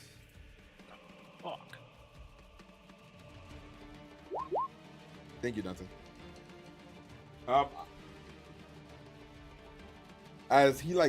As the wolf is fighting, he lets go to try to lunge again to try to get a better attack as he was already slipping with all the movement happening. But this time, the hobgoblin, ready for it, moves out the way, and the wolf misses as he grabs onto his arm. With that, we're going to move on to Zena, the other wolf. Okay. Gonna bite the guy again next to me. Go for it. I'll let you roll With this one the- at advantage.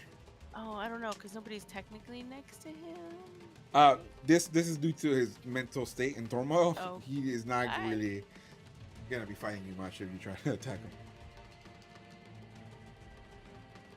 Okay.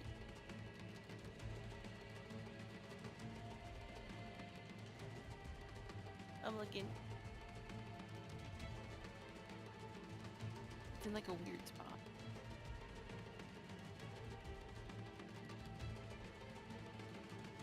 Like it doesn't have.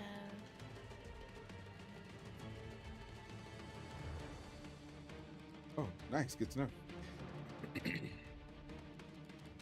Why So by the way, just to let you know, Holden.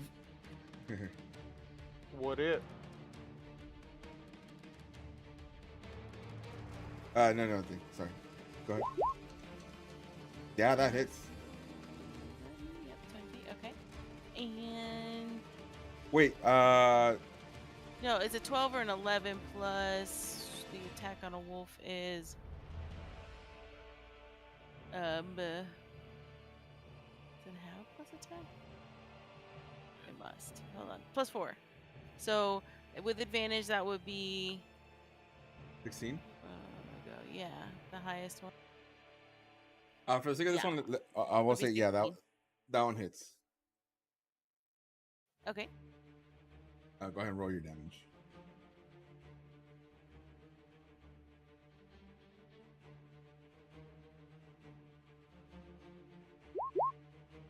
Sorry, just the one, the top one. Oh, did that only go to you? I don't know. No, it did not. Unless you just sent it directly to me. 6. Yeah, it says do GM. Oh, I have did. the Yeah, wolf like picture up, you know. Yeah. Okay. Either way, how would you like to do this? I'm just gonna bite him and like rip his guts out.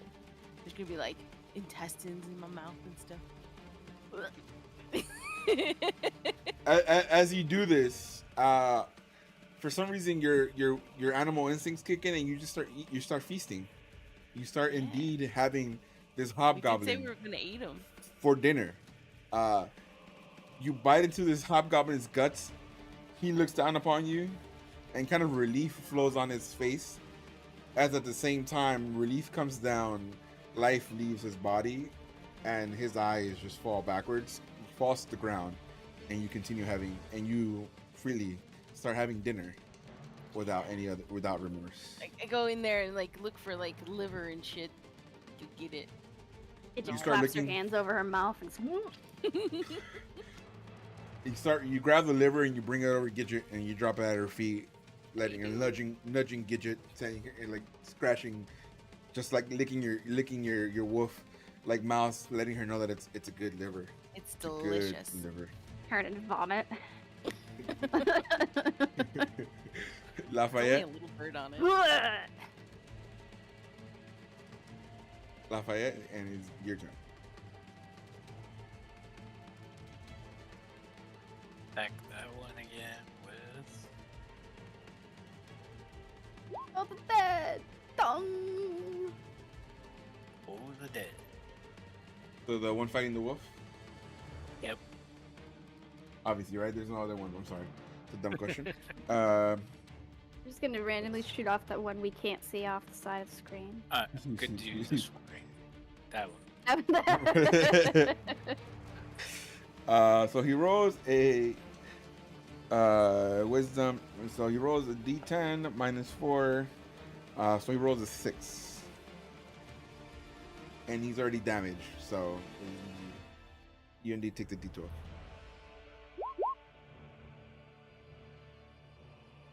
Wow.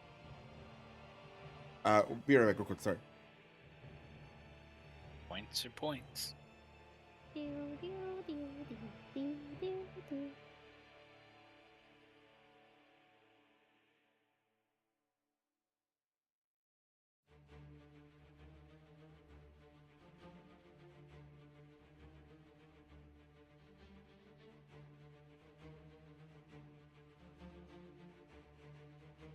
Trying to like add a wolf attack, I guess, to one of my attack section. Trying to figure out how to do that. I don't think I- It's like custom action, maybe. Range. Melee range.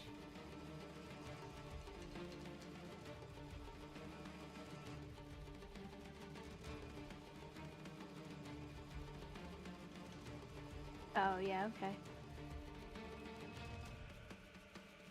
Oh, it's a melee weapon attack.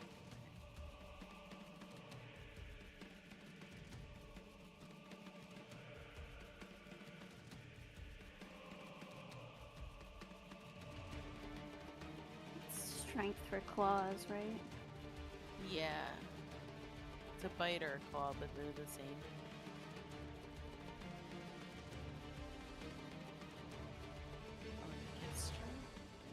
D20. I have something to hit. Where is it?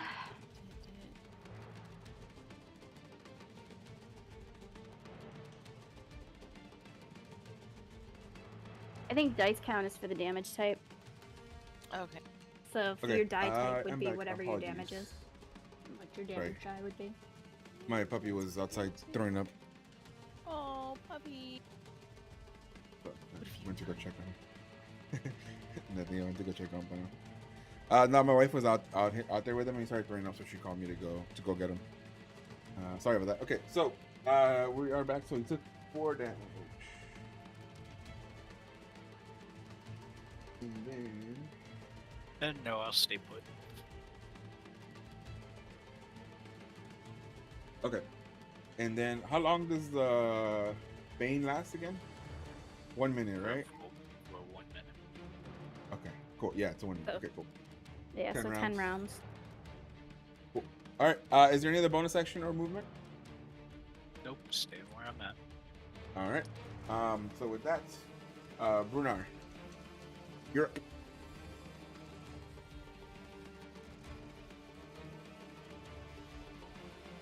I'm gonna go behind him and stab him. All right. Go for it.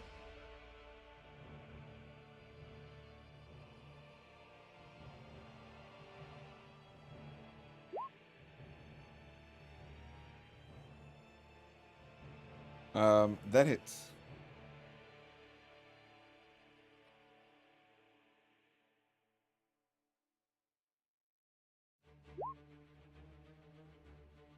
Boom. How would you like to do this? Let's go rogue. Straight through the throat. Straight through the Bring him throat, down. and you're to blame. You give Stan a great name. All right, so you stab him right through the throat. As he's like focused on the wolf, you come up behind him, jump on his neck, and with the rapier, like just slash, like grab onto his shoulder, and you slash down straight through his neck as his head just rolls off. Somehow, as his head rolls off, it lands next to Zena, and Zena starts eating the eyes out. Again, continuing Ew, to nice. feast on the dinner. And with that, Squishy. with that, the hobgoblins are no more. Woohoo. Testing.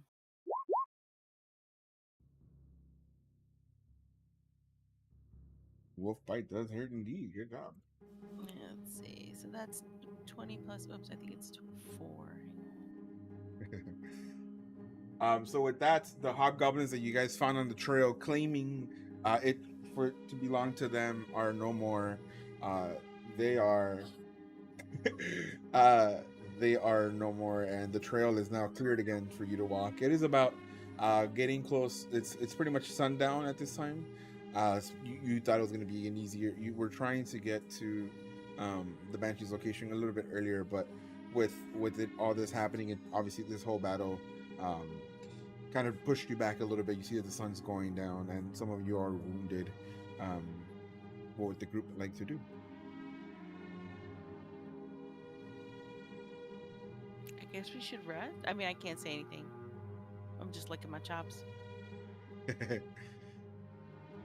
Oh, how bad is everybody? I didn't take any damage. Let's go. Yeah, I didn't take any.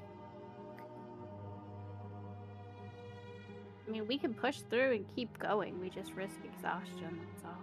Hmm.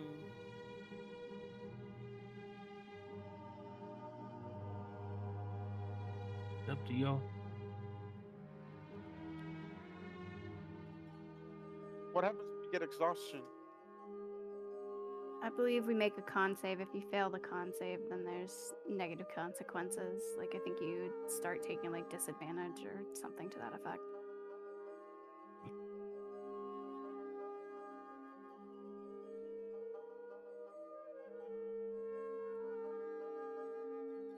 Or Are we... really in a rush then? We're not really in a rush, right? No, I mean, we could camp and go the next day.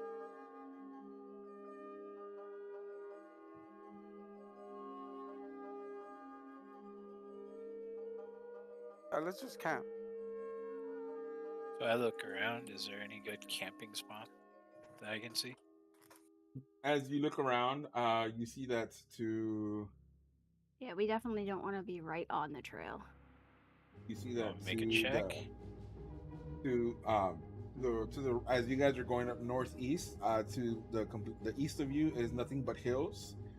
So it's nothing but hills that you see, obviously. But to the north of you, which or to your left, you see a thick forest that you feel like you can go into, and camp. The hills are there for you as well, but they're more open. So it all depends on how the team feels about camping there. I'm done the camp.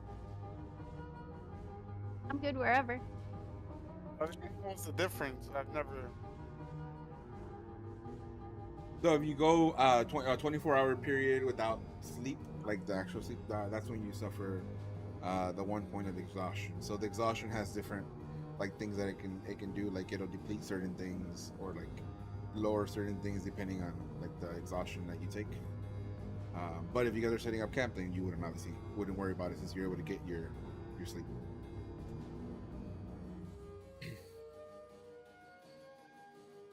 Well, let's just camp. I don't know what spot would be the best one. So Or what?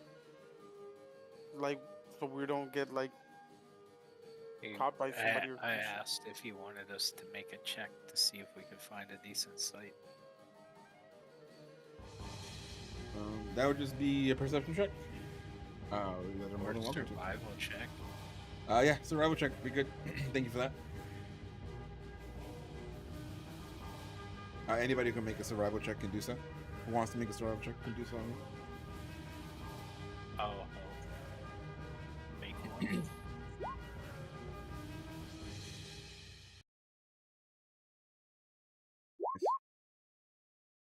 Nice. That dope ass ranger shit. The dope ass druid outbeat the ranger. Yeah, about to say. Zena is in. Are you still in your wolf, or do you come out of it? Oh, I'm a wolf. Oh, you know what? Because I'm a wolf, I actually get keen hearing and smell. So I have an advantage on perception checks that rely on hearing or smelling. This is survival. Oh. Whatever. I feel like I could hear and smell things too, though. That's fine, though. I get it. I get it. It's fine. Smell the air. You I smell smell the total air. wolf. Smells Smells like Wolf. smells like Smells like good camp. intestines.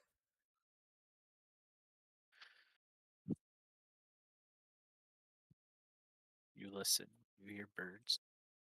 So in that case, Holden and Tolden, you guys are both able to see obviously the hills and the forest, and as you see in the forest, oh Jesus Christ, you see that there is indeed a nice opening that you feel like you can get into that is a little bit hidden from the road, as you guys go in, but it's also open enough where you can see if anybody's like coming towards you within the forest. So it's not too deep that you guys will be, or you can't see the rest of the forest, but it's not too close to the road where the rest of the road anybody can easily fall upon you. Let's set up there then. Cool. All right, so my next question is: this going to be a short rest or a long rest? Would probably be a long rest. Yeah, if we want to not end up being exhausted, it would have to be long. Or Cool. risking exhaustion, it would have to be long. So you guys would go ahead and take the long rest here. Can I get from Gidget? Can I get you to roll a d12, please?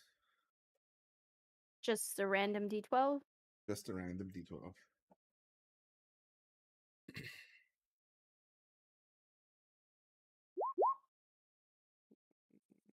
Okay.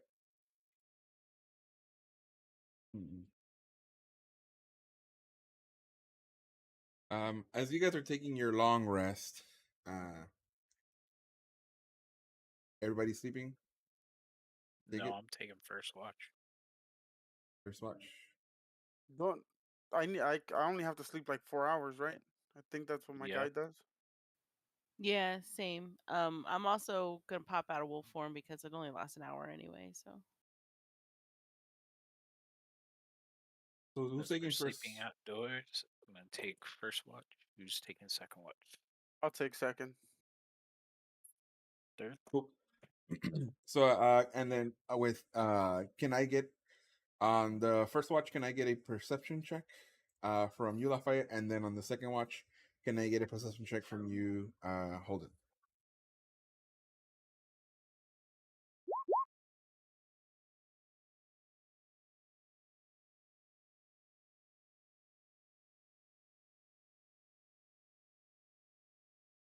Holden, can I get the perception check, please? Oh, yeah.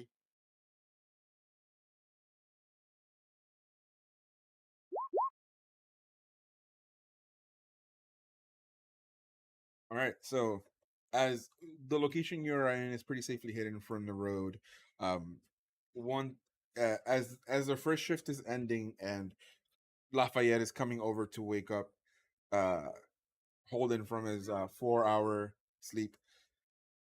As you guys are both waking up, you guys start hearing the rustle, and you kind of hear a like club like a weapon like object being dragged through the ground.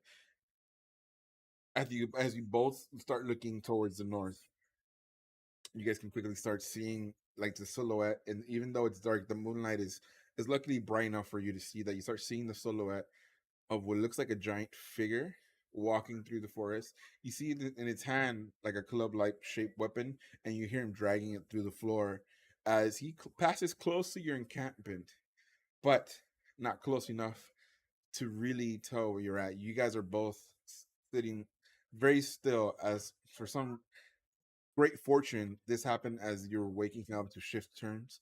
You're able to see this giant figure walk by far enough where it you guys still feel like you need to stand still, but not close enough where you feel like it could see you. But even at that great distance, as it keeps walking, and you just hear the grumble, like the steps it's taking, the clubs is like as it's knocking against the trees and the grass as it's coming through, and it keeps walking. Even at that distance, a big wind picks up, and you have the smell of this creature hit you. And then can I get one more perception check from Lafayette, please?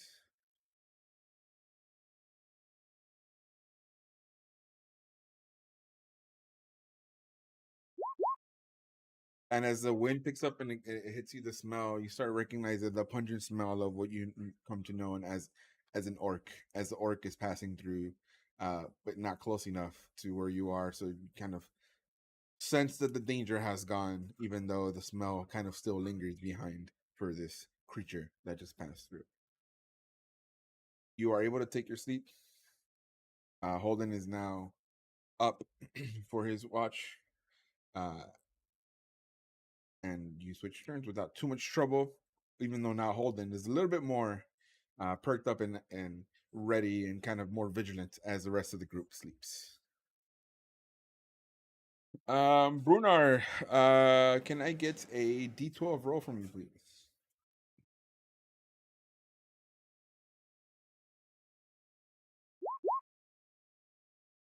All right.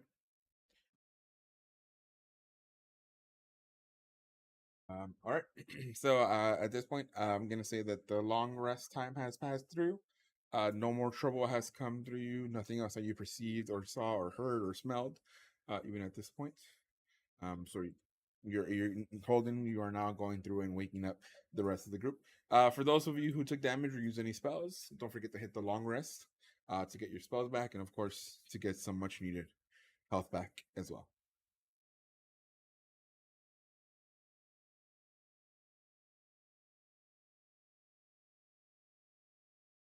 All right. So, before you guys take off, anything you guys want to say to each other, anything you want to talk about, and if after you're done with that, please let me know what positions you guys are continuing your walk. While everybody's getting up and getting ready, I'm going to attempt to take some of the rations and cook them into something more palatable than intestines. I'm still kind of full, so it's cool. Oh, for a practical joke, I had taken one of the hobgoblin's arms and put it on a spit over the fire for when Gidget woke up. Now, Nice. Go over to the spit and I begin eating. Oh, guys, really? now, can I get a? Oh. What are the? God, I need this. Hold on. I just take my ration and eat my ration all by my lonesome, off on the side, away from everybody. Hold on. By Give me the a time second. this is over, she's not gonna like any of Right? Goodness. She's gonna be like, "You people are disgusting. I'm out." us. I Taking mean, my she's. books and going home. Fuck this Where is adventure shit. it? Oh my God, where the fuck is it? Oh, there it is. Um,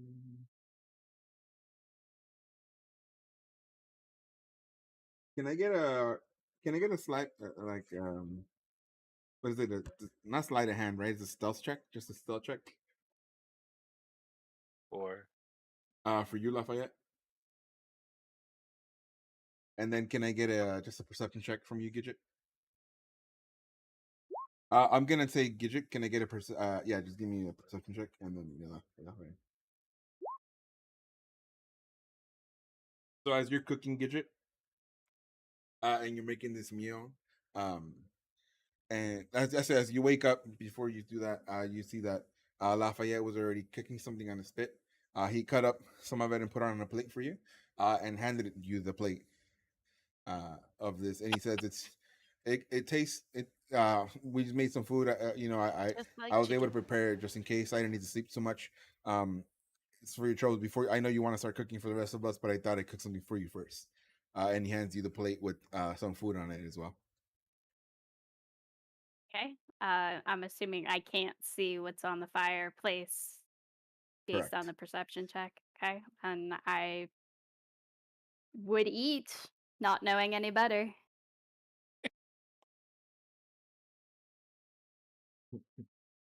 At this point, Lafayette, it is up to you whether you say anything else. But for now, Gidget is eating. is she Gidget. sitting in front of the fire now?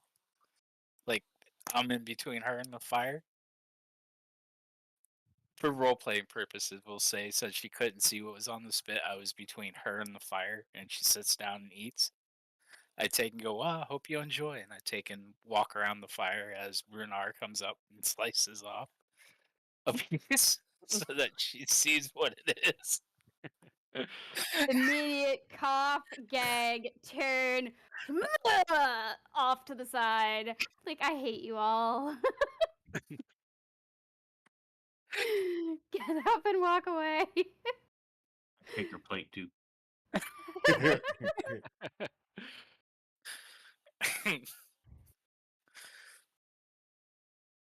All right. And with that, with Gidget now throwing up, says, "You know what? I'm just gonna make sure I make my own food that I can make sure it's good quality food," and starts cooking some food from the rations for the rest of you who do not like hobgoblin specifically. No, Brunar does. Must be a delicacy for him.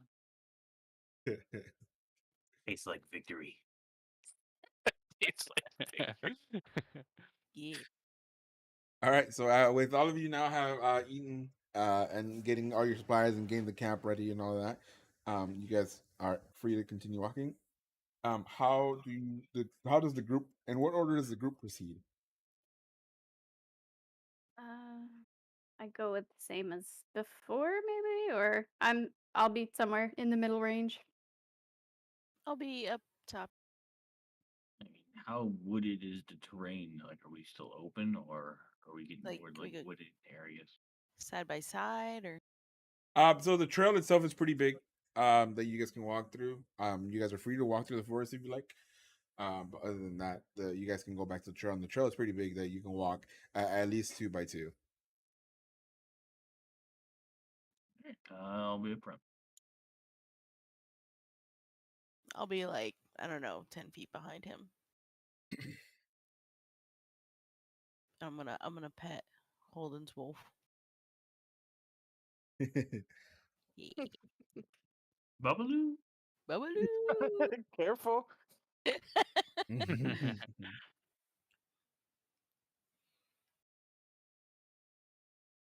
All right. So as you guys are walking through the town, through the trail. Muchos?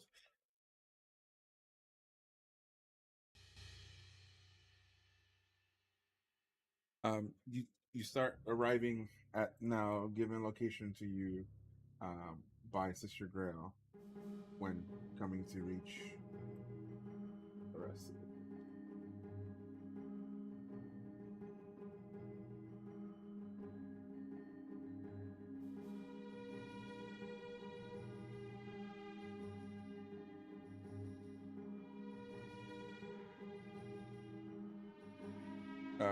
Blind.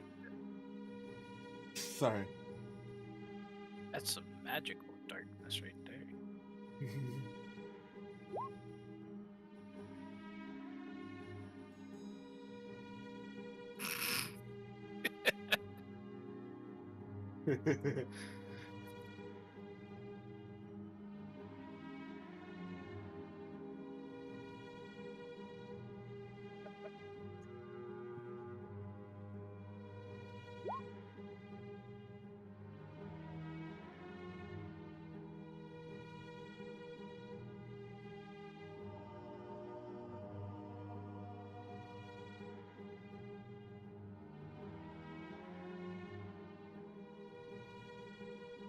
As you guys pass through the town of Coneybury, you see that it was sacked by barbarians, and it lies in ruins. But luckily, there's an easy landmark for the location of the lair of the Banshee Agatha. And you see that there's a trail heading up northwest into the lair itself. So as you walk up to the lair, as you start walking to the lair, you notice that it's a few miles outside of town. As you get close to the lair, you notice that the forest grows dark and still as the trail winds deeper into the trees. Heavy vines and thick layers of moss drape the branches, and the air is noticeably colder than it was in the ruined village. Rounding a bend in the trail, you see a screen made from the warped branches of trees standing close together, woven into a dome-like shelter in the shadows. A low doorway leads inside.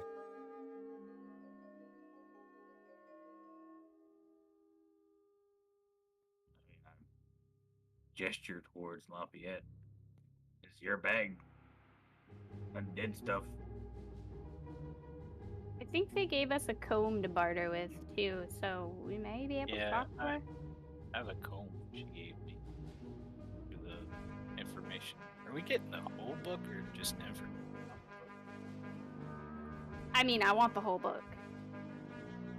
However, we have to do that. I'm game.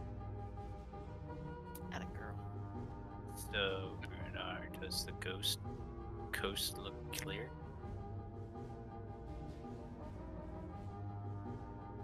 Look. You can give me a perception check.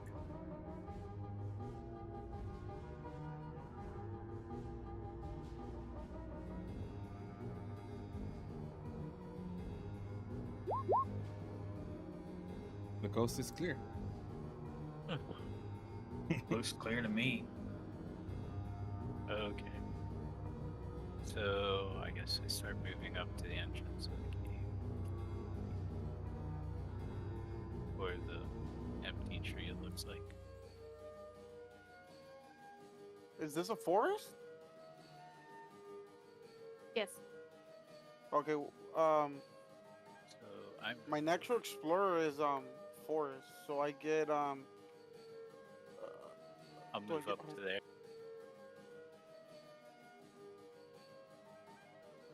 This means you can't get slowed or whatnot with force as you're moving for over an hour.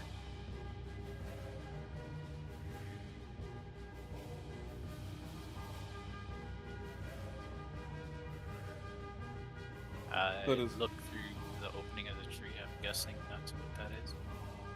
Yes. How do you proceed into this opening?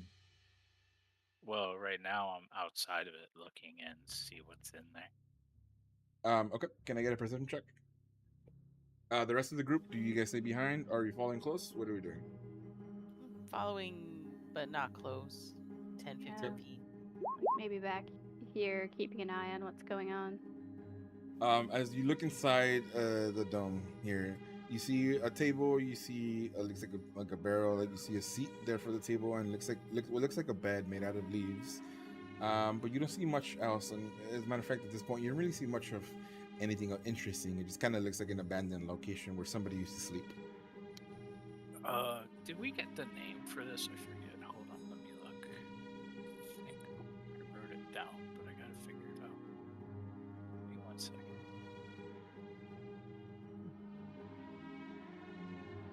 Thought we had the name of it. I Agatha? gotta. I'll be back. I gotta use the restroom. I think it was Agatha. That was the name of her. I think so. Okay. Well, okay. I'll stand like right here. And I'll go, Agatha! Agatha, are you home? As you look inside, it looks like a homeward sword shelter within the dome of woven branches, sparsely furnished with chests, shelves, a table, and a reclined couch, and of course the table to bed. As you scream, Agatha, you home. A figure appears at the end, close to the table. A ghost-like figure, like a there that you see. She calls out to you, saying, "Hot. Who goes there and calls my name? How do you know it?" While she's doing that and talking to you, how does the rest of the group proceed? Still there or even closer than before? I'm a little closer. Like there. Okay. We'll say Holden is a little bit trailing behind you guys with his wolf, as you see. And he calls out, and as Agatha calls out to you, says, "Who goes there that knows my name?"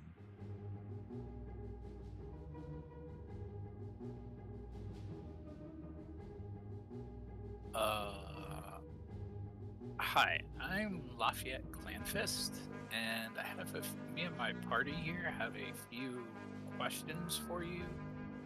We were sent by. Can't find where I wrote it down. They have who sent us. What was the priest's name again?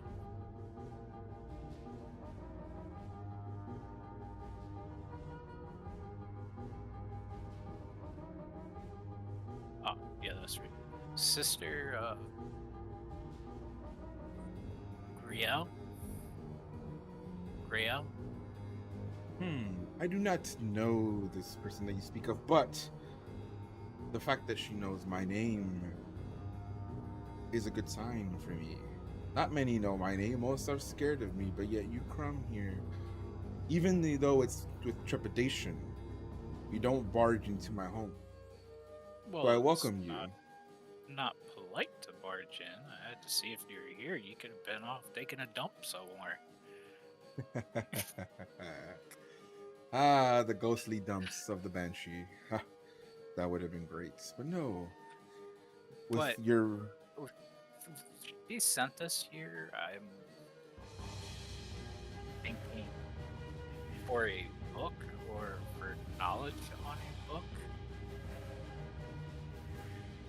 You see that you see the Banshee now kind of, even though she wasn't sitting in her chair, she still wanted to make the illusion that where she was there. She kind of rises off the floor a little bit bigger now. And she's like kind of questions you and looks at you and questions you and says, knowledge about a book. That would make sense why you would come here. I am very knowledgeable about different things, but before she answers any questions, can I get from you a charisma check, please. Or persuasion. Sorry, persuasion.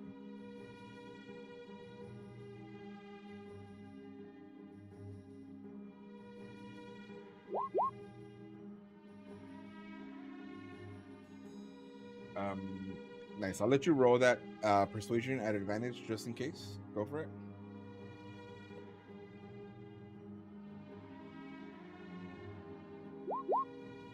Okay.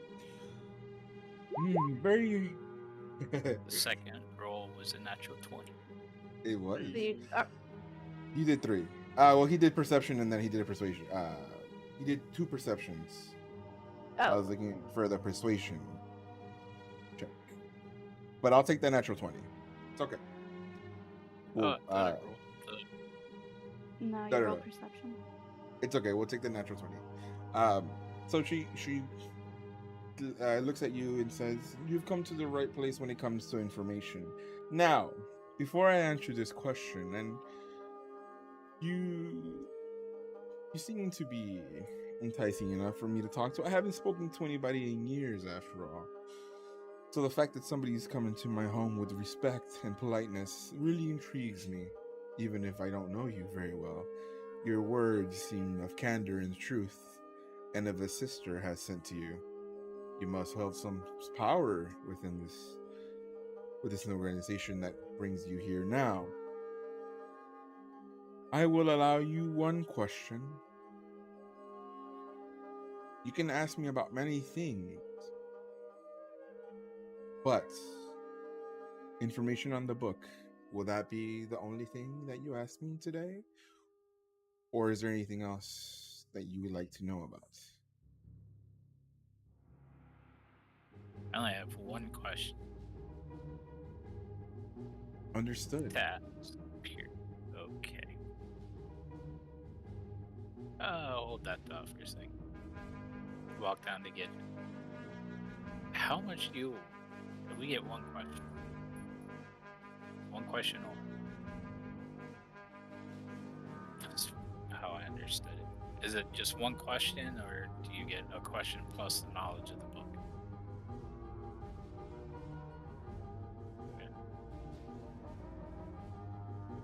Ooh. I thought we were here for the book. We are. But the question is, how much other knowledge does she have?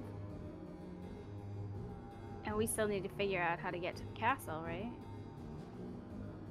Yeah, but we need the book. We do need the book.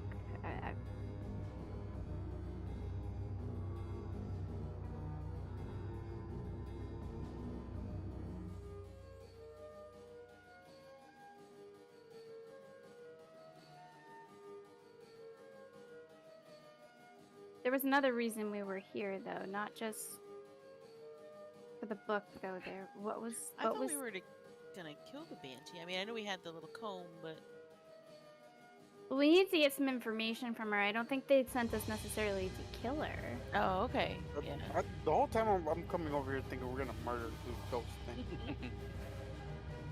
I mean, I thought we were gonna murder her and take her book. if Yeah. Yeah, but we also... That was... If I remember right, the whole quest was to get the book and the information on the book, right? Was how you worded it when you gave us the quest. From what you remember from your conversation with Sister Grail, yes, he wanted you to trade the comb for information on either the whereabouts of the book, or just information on the book itself if she had it with her. Okay, so we need information on where the book is or information about the book. Okay. So that kind don't of word it changes as an or, because then she'll pick the least amount of information to give us. We need to determine like exactly what it is we want. Well, we have one question, so it's either information about the book or where the book is. I guess where the book is would be most important. I would agree. Because then we can go find the book. What if she has the book though, and we murder her? But first, we ask her about the castle. We murder her. Yeah, We we bring her back to murder life, her.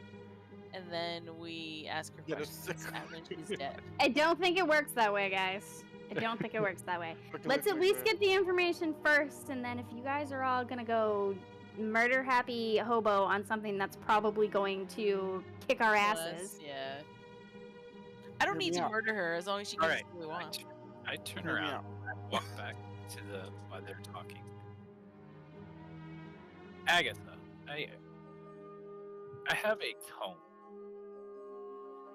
and I pull out the silver comb. Can I trade you this for the knowledge that in the book?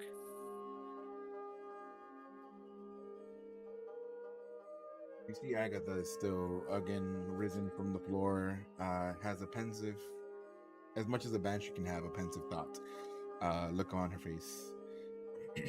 She looks at the comb and starts reaching out, but stops herself.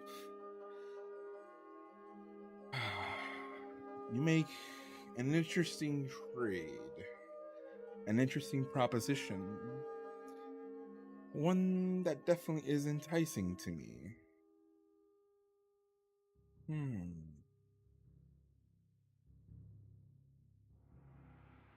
Okay then. If you give me the comb, I will give you any information I have about the spellbook that you seek.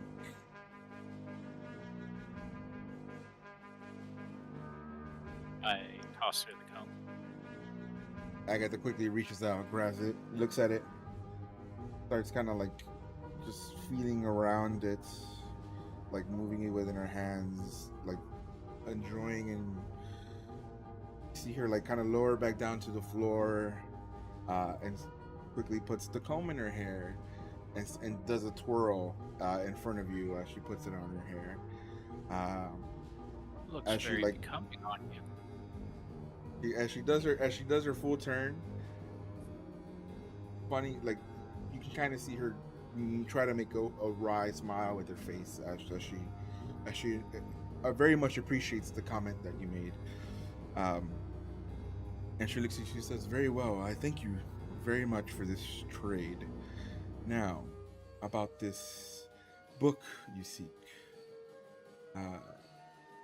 can you tell me the name of the book so that I may give you the information you seek?"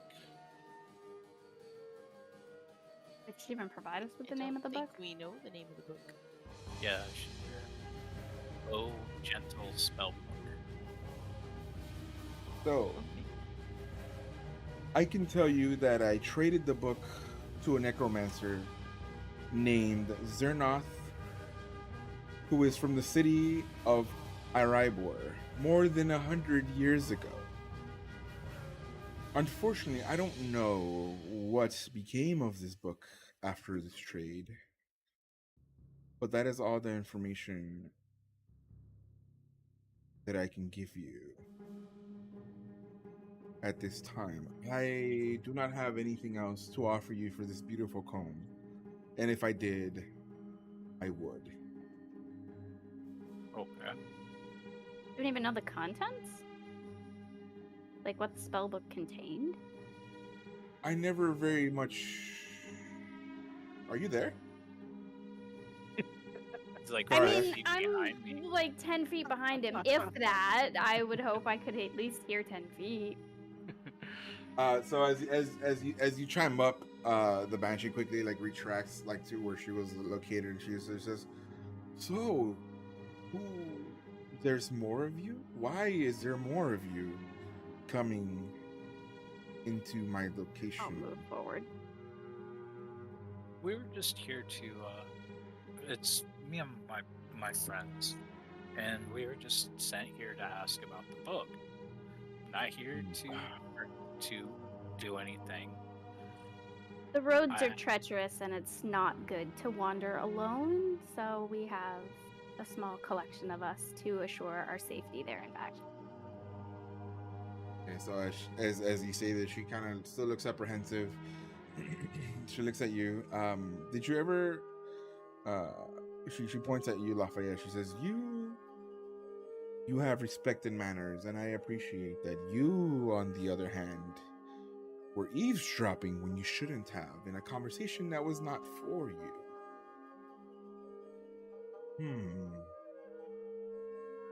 I don't. What can I really say? Books are my appreciate- thing. And I show her my multiple books. Very well, very well. Do not step any further. But, as per your intrusive question, no. The book didn't entice me. I had no use for it. I had no need to open it. All I use it for and all I ever want is just things to trade and bargain and amuse myself with. So no. To your question, I do not know any knowledge of what is inside this book itself. Okay. Since we did the trade, you still said I had one question I could ask you about anything.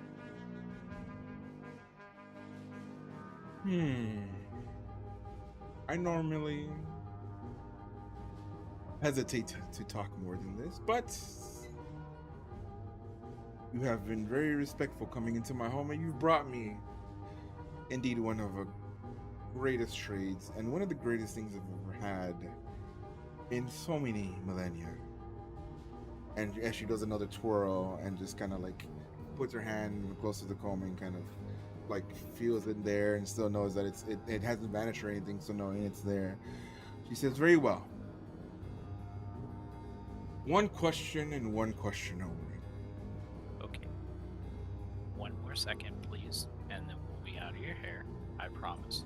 As you start walking away, she tells you, no more friends, my dear. No, they will stay back.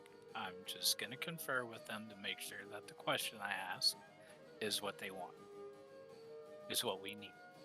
And I promise I will be right back, and we will be out of your hair. Very well, and she kind of calls out as you start walking away. So, what is the question you guys want to know? Do you guys want to know where the castle is, or do you have something else that you guys want to know? I think the better question will be the castle, since she seems to have been here forever and a day. She might know. I don't think she would know about the people we're looking for, but that's just my opinion.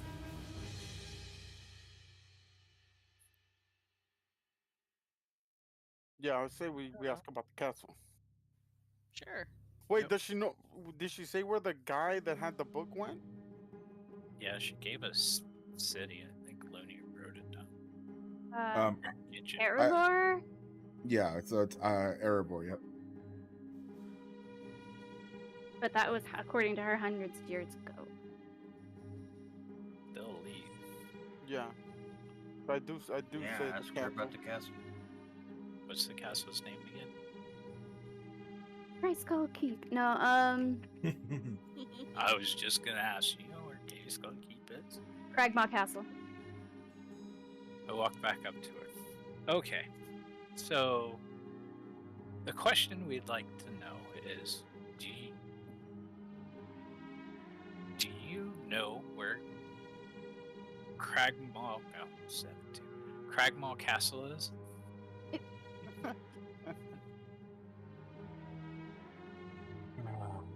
You kind of hear what you sense is her taking a breath for some reason, but even it's more of a sigh than really a breath, because of, does she really need to take a breath? It looks at you and says yes, and vanishes. What a bitch. I'm just kidding. Oh. I mean, that is the answer to the question you asked. Instead of how to get there, you just said, do you know? This Banshee's a Wording, fucking it's lawyer. important. Or can you tell us where? Okay, you were nice enough that Or she not even? even though her initial instinct was to just say yes and vanish, the manner in which you've conducted yourself in this conversation, the fact that you've given her a gift, even though it was really not much of a trade for you for the information, it was a great trade for her. And again, the way you enter her home, which she hasn't really experienced. Most people come to try and fight her and kill her. She says, she quickly says, I definitely do, and I can tell you exactly where it is. And as she does that, she starts giving you, like, telling you, like, the different, like, I'm talking to you about the different ways to get there from where you're located.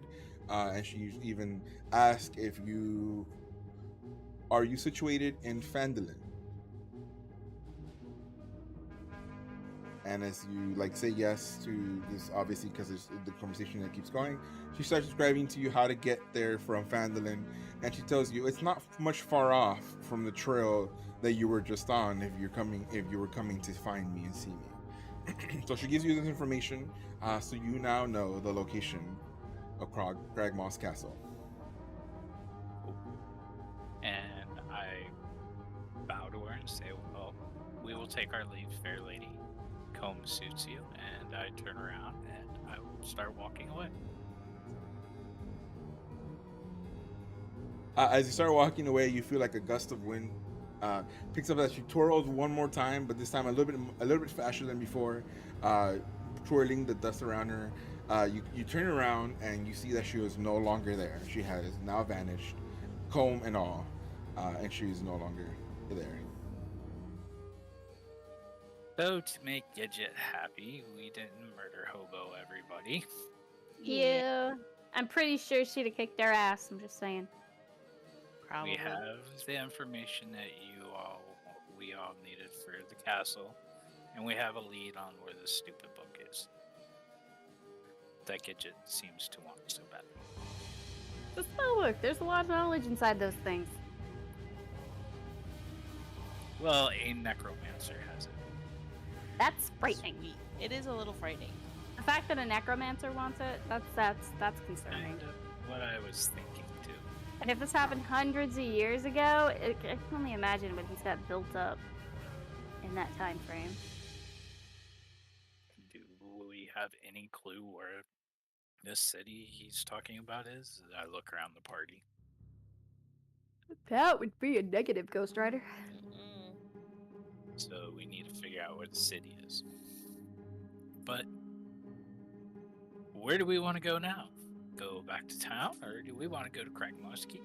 Well, I mean, if we go bring back the information about what's going on, we can get 3 more potions to add to our... Oh yeah, that's right. Yeah. We could. Okay. I mean, we're not in a particular rush, right? So if we go back and forth, it's like a couple days, no big deal, right? Because a couple hundred years, what's a few more days? Yeah. I mean, I've got time. I live a long time. Okay. So with this information, would you guys want to go and then walk back to Phandelver to go give the information back to the sister? Yep. Yep. Okay. So now for time's sake, we are gonna say that it is still again another 1-day walk back.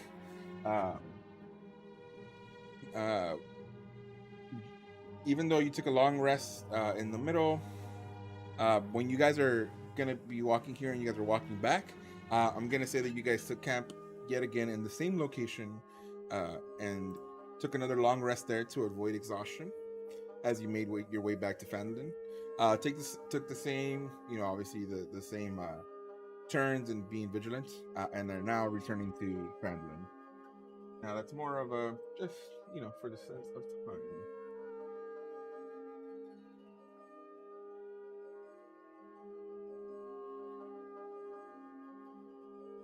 So as you are now back in Phandelver, I should see.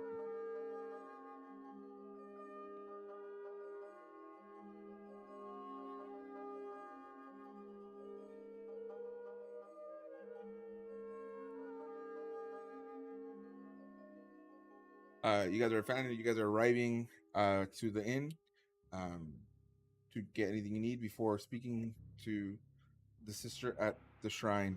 Lafayette is obviously going to be going to the shrine Is there anybody else that's gonna be doing anything else? I'm gonna go get a drink, Yeah, that's We'll what I get was you thinking. with me. hit the bar, wait for Okay. Lafayette to do whatever he's got to do. I guess I'm going with Lafayette. As you guys all do that, who is still at the inn? Hey, like, can I walk in the streets with my beer? Is there a rule against that? Are You we have- okay? Are we in Vegas? As far as the beer, and I'm going to drink. as far as the town is concerned, you are free to drink beer in the streets as you wish. I'm gonna take my like drink to go and like kind of wander towards where they are, just in case they need help. Cool. Bruno, you said you're gonna be at the inn drinking as well. Yep. Anybody else at the inn drinking, or is anybody taking the drinks to go? No, I'm going to the inn as well. And drinking. Yeah. Those two are gonna start playing rollies. Hell Hell yeah. yeah. Okay, so as you guys are drinking, can I get a from Holden and Tolden? Can I get since as you guys are drinking, can I get 2 perception checks at disadvantage? Perception.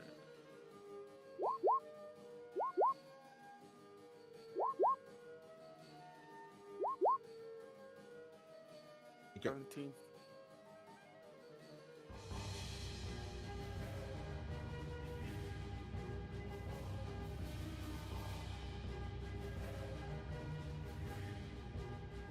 Okay.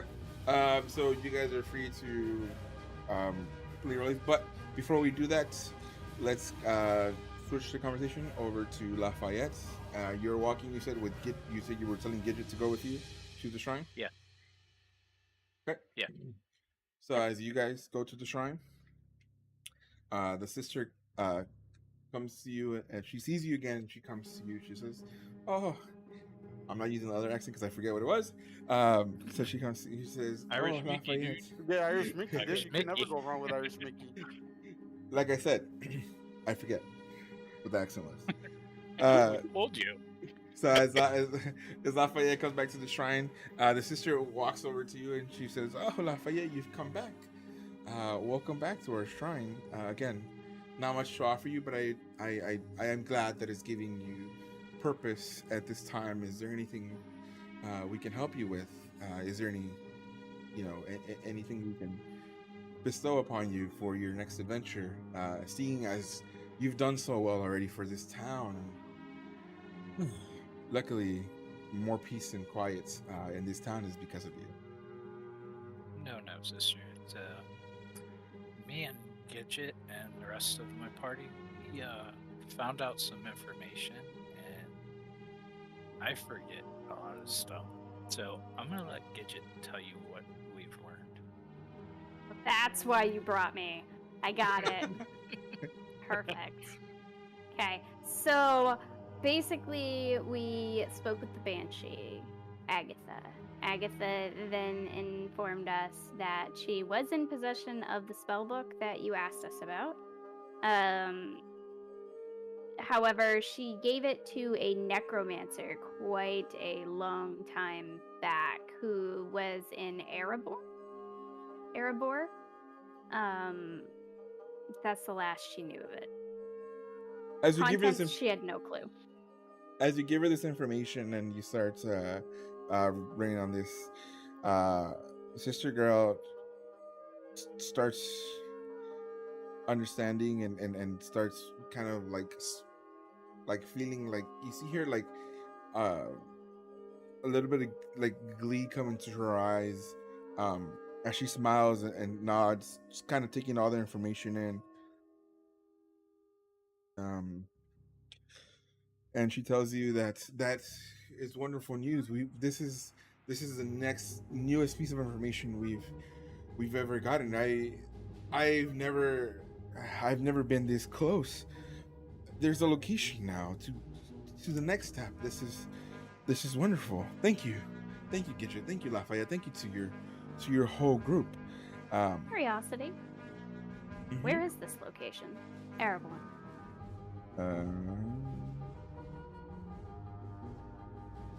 Let's see.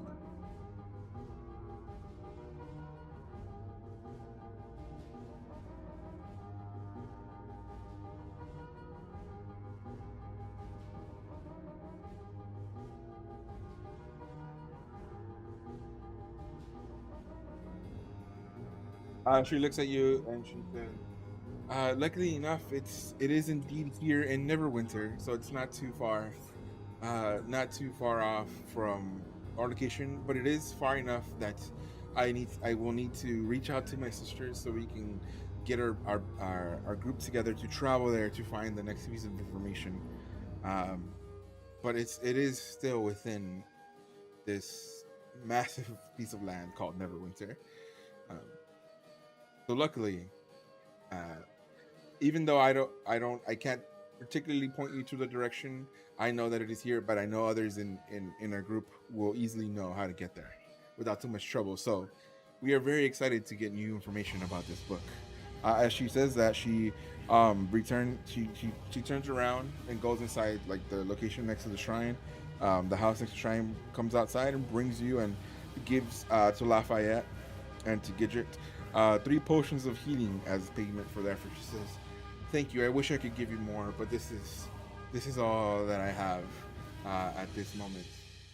I got a call in the middle of that I had to cancel out of. Did she give us the location or did she No, dance around it? she dances around it. Okay.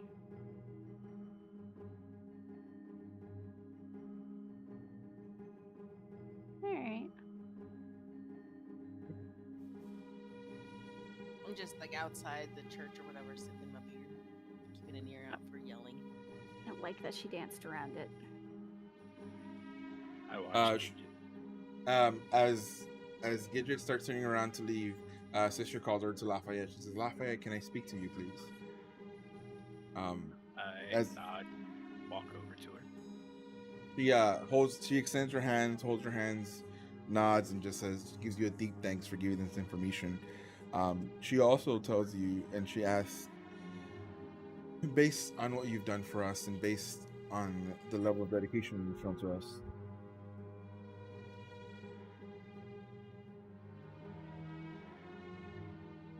sorry. I would. God, can you guys hear that? The vendor? Sorry. No. No? Okay. Oh, okay, good. She holds her hand and tells you, I would appreciate and I would extend an invitation to you to join the Harpers. It's our group, and all we set out to do is enact positive change through information. That's all we set out to do. Would you want to join our organization? Anything we can get as far as information, we will give to you.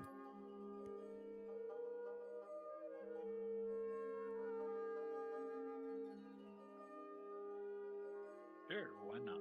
More information, the better. So as you agree to this, she like gives like a deep bow, and as she comes up, she says, "Thank you for joining.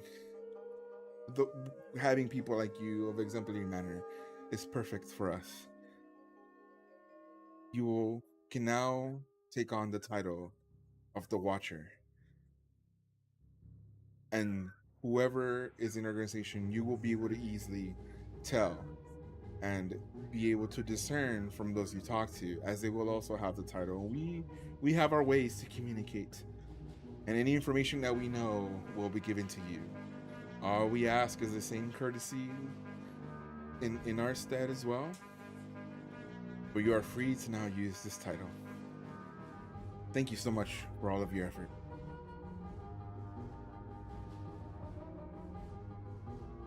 Achievement unlocked. Ding. So I get to put like the Watcher over my head now. Yeah, pretty much. Neat. Cool. Cool. So, with that, as you guys finish this conversation with the sister, and everybody else doing the drinking at the end, of course, walking around blissfully with your alcohol, but nobody else can. Then just drinks beer in front of the young children, letting them know how good it is and that they should look forward to it when they grow up. I totally do. Not a church person. My church is the woods. At Or this the point, desert. the sun is settling down. It's already pretty dark out there. Is there anything else the group would like to do before retreating back to the inn? So I see God, I can't remember fucking characters' names. Zena? Yeah. Yeah. I see Zena sitting there watching and sipping her beer, and he's How'd it go? How'd it go in there?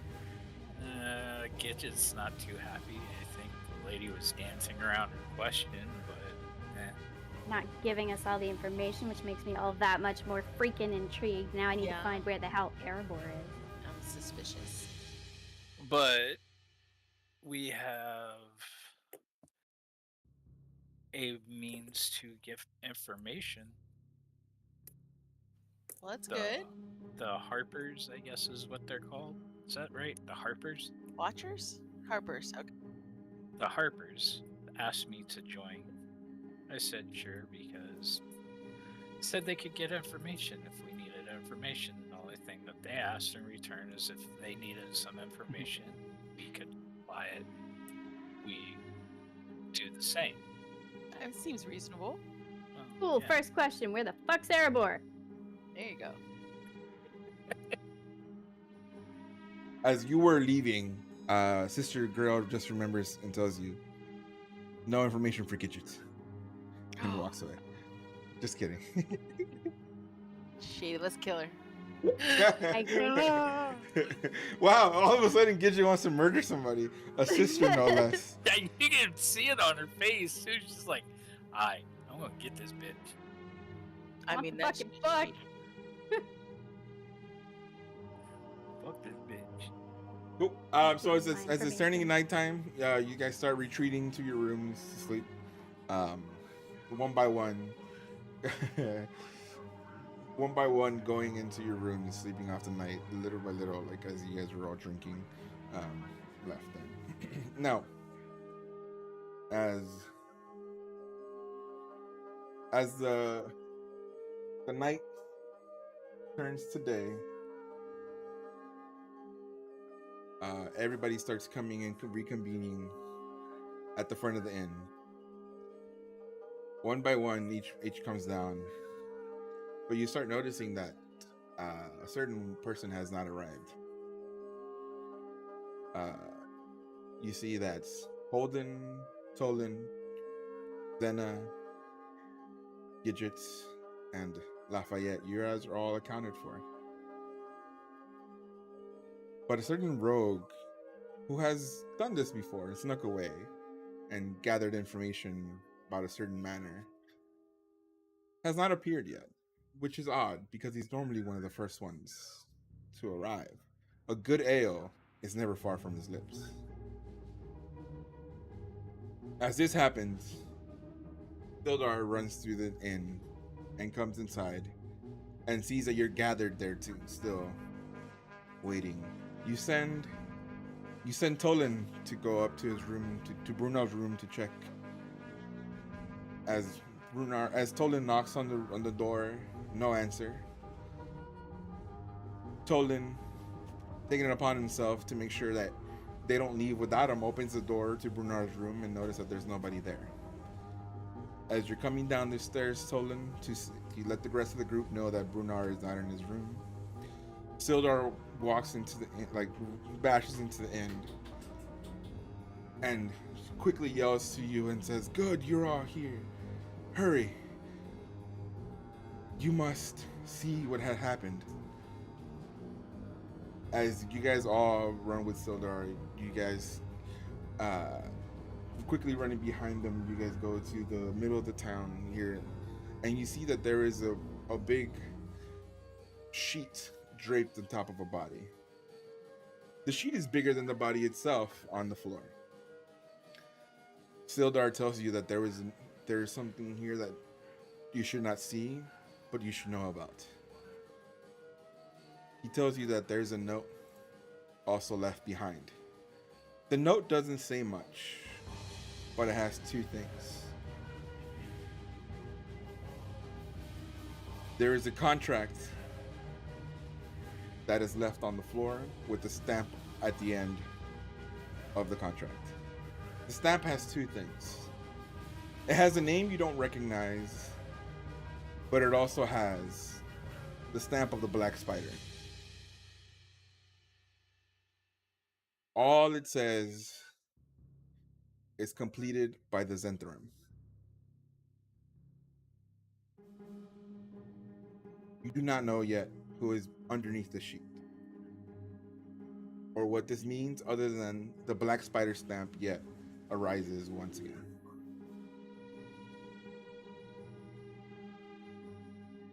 I ask, what's going on? Who's under the sheet? Sildar looks at I you don't- and quickly I don't just bother says, to ask. I push past and go to where the sheet is and look under it. as you do that, Sildar quickly looks at you and looks at all of you and just says, "I'm sorry." Sorry for what? Who's under the sheet? What do I We see? thought this What's in the town was. box? What's in the box? We thought that this town had been rid of evil. We thought that we were safe. Our vigilance had dropped. Our guards had gone to sleep for the first time in a long while. There was nobody here to see what was going on. And Lafayette lifts up the sheet. And as he lifts up the sheet, you guys can all see that it's Brunar. No. Left on the ground, lifeless body. I check him to see if he's still alive. Like, I do my little pulse check. Faking it. Little You're my gonna be surprised. How do you get killed? right. You can't be surprised. You can't be surprised. Mm-mm. As you go and Something you check, shady. as you go and check Brunar to see if you feel a heartbeat. Unfortunately, there is no heartbeat to be felt. I hold a mirror under his nose. Nothing. Can I get a perception check from you?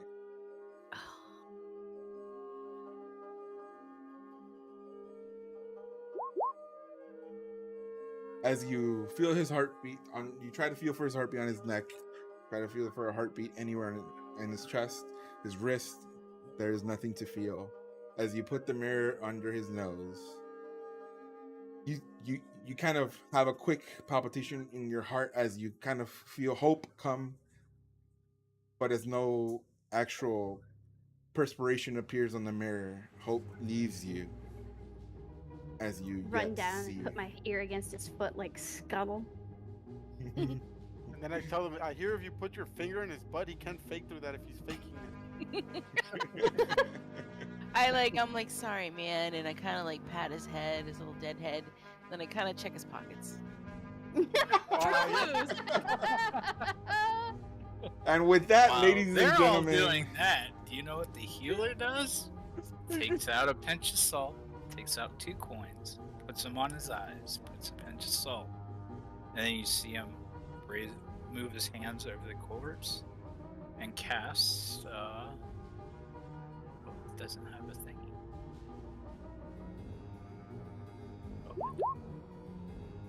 Nice. So Wow. for 10 days, 10 days he doesn't decompose, nothing changes, and as long as I continue doing that, if for some reason we can either get a spell or we can find somebody, we can bring him back. Cool. Until then, I You gonna get pocket us the to speak dagger. with the dead, and he can tell us who got him. Oh yeah. He won't need this right now. I look around. I'm just like a memento.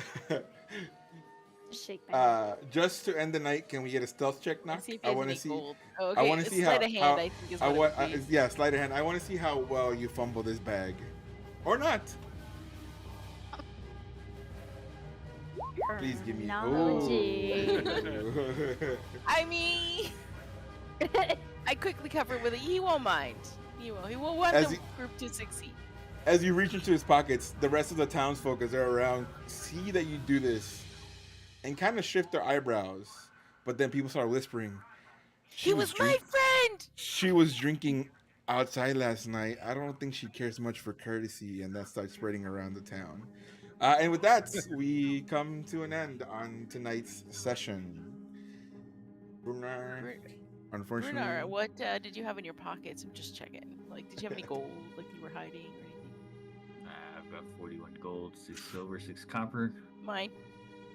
Damn. A potion of healing. Also mine. That's right. I You need to write down the find other 3 a- potions. Just take the whole bag. No, I just want a few things for a memento, you know, and a little extra gold. He's not gonna use it. I'll give it, you know, back if he lives. But before Find a set of thieves' tools. before we actually end, I asked the dude to take him and put him in his room, and I want the room locked at all times. Here, I'll use the 41 gold to pay for the cost of renting the room, like, indefinitely. How about that? Sounds great. I mean, some of the 41 gold. If there's left Yeah. over, you know. And you find a Thank you very signet much. ring. Ooh, a signet ring. I love jewelry. And I don't know if that's your D&D character speaking or you speaking personally. It's kind of me speaking, but I'm sure my D&D character would, you know, think of it like a memento. and you find a scroll of my pedigree. I hand that to Gidget. This looks important, and it's wordy, so I figured you'd like it. Thank you. Take it. I'll look at it later. Is that a compliment? Yeah. This Here's goes some- to the wordy person. Look, I'm practical, okay? I'm true neutral. Okay, cool. Too Let me many go ahead words and, for me here. on my end, let me go ahead and end the stream. I will be right back. All right. Well, thank you. Larger So than that one way, sentence if you is ever wordy. do get time, Indeed, Dante. Indeed. Thank you guys so much. Appreciate it for hanging out. Dante, thank you for hanging out. Everybody else, thank you so much for watching the stream. Don't forget on Twitch, if you have Amazon Prime, you have free Prime sub you can use on the channel. It's a free sub, and I get some money out of it, so it helps out. Of course, what I always say is it helps feed the puppy and the child. If you're on YouTube though, you guys can go youtube.com/@Alexis Lopez. You'll find my link, and you can subscribe to the YouTube channel for free. I have the stream there as well. I have the stream on Twitch. One of the good things about YouTube is that the VOD stays there for a longer time. So please, if you could do that, I appreciate it. Or just follow the stream if you haven't done so. Well, thank you guys so much. I appreciate it. Have a wonderful one. I'll see you guys next time. Oh, probably gonna be streaming some Call of Duty tomorrow for the campaign. So I'll see you guys then. Take care, everybody.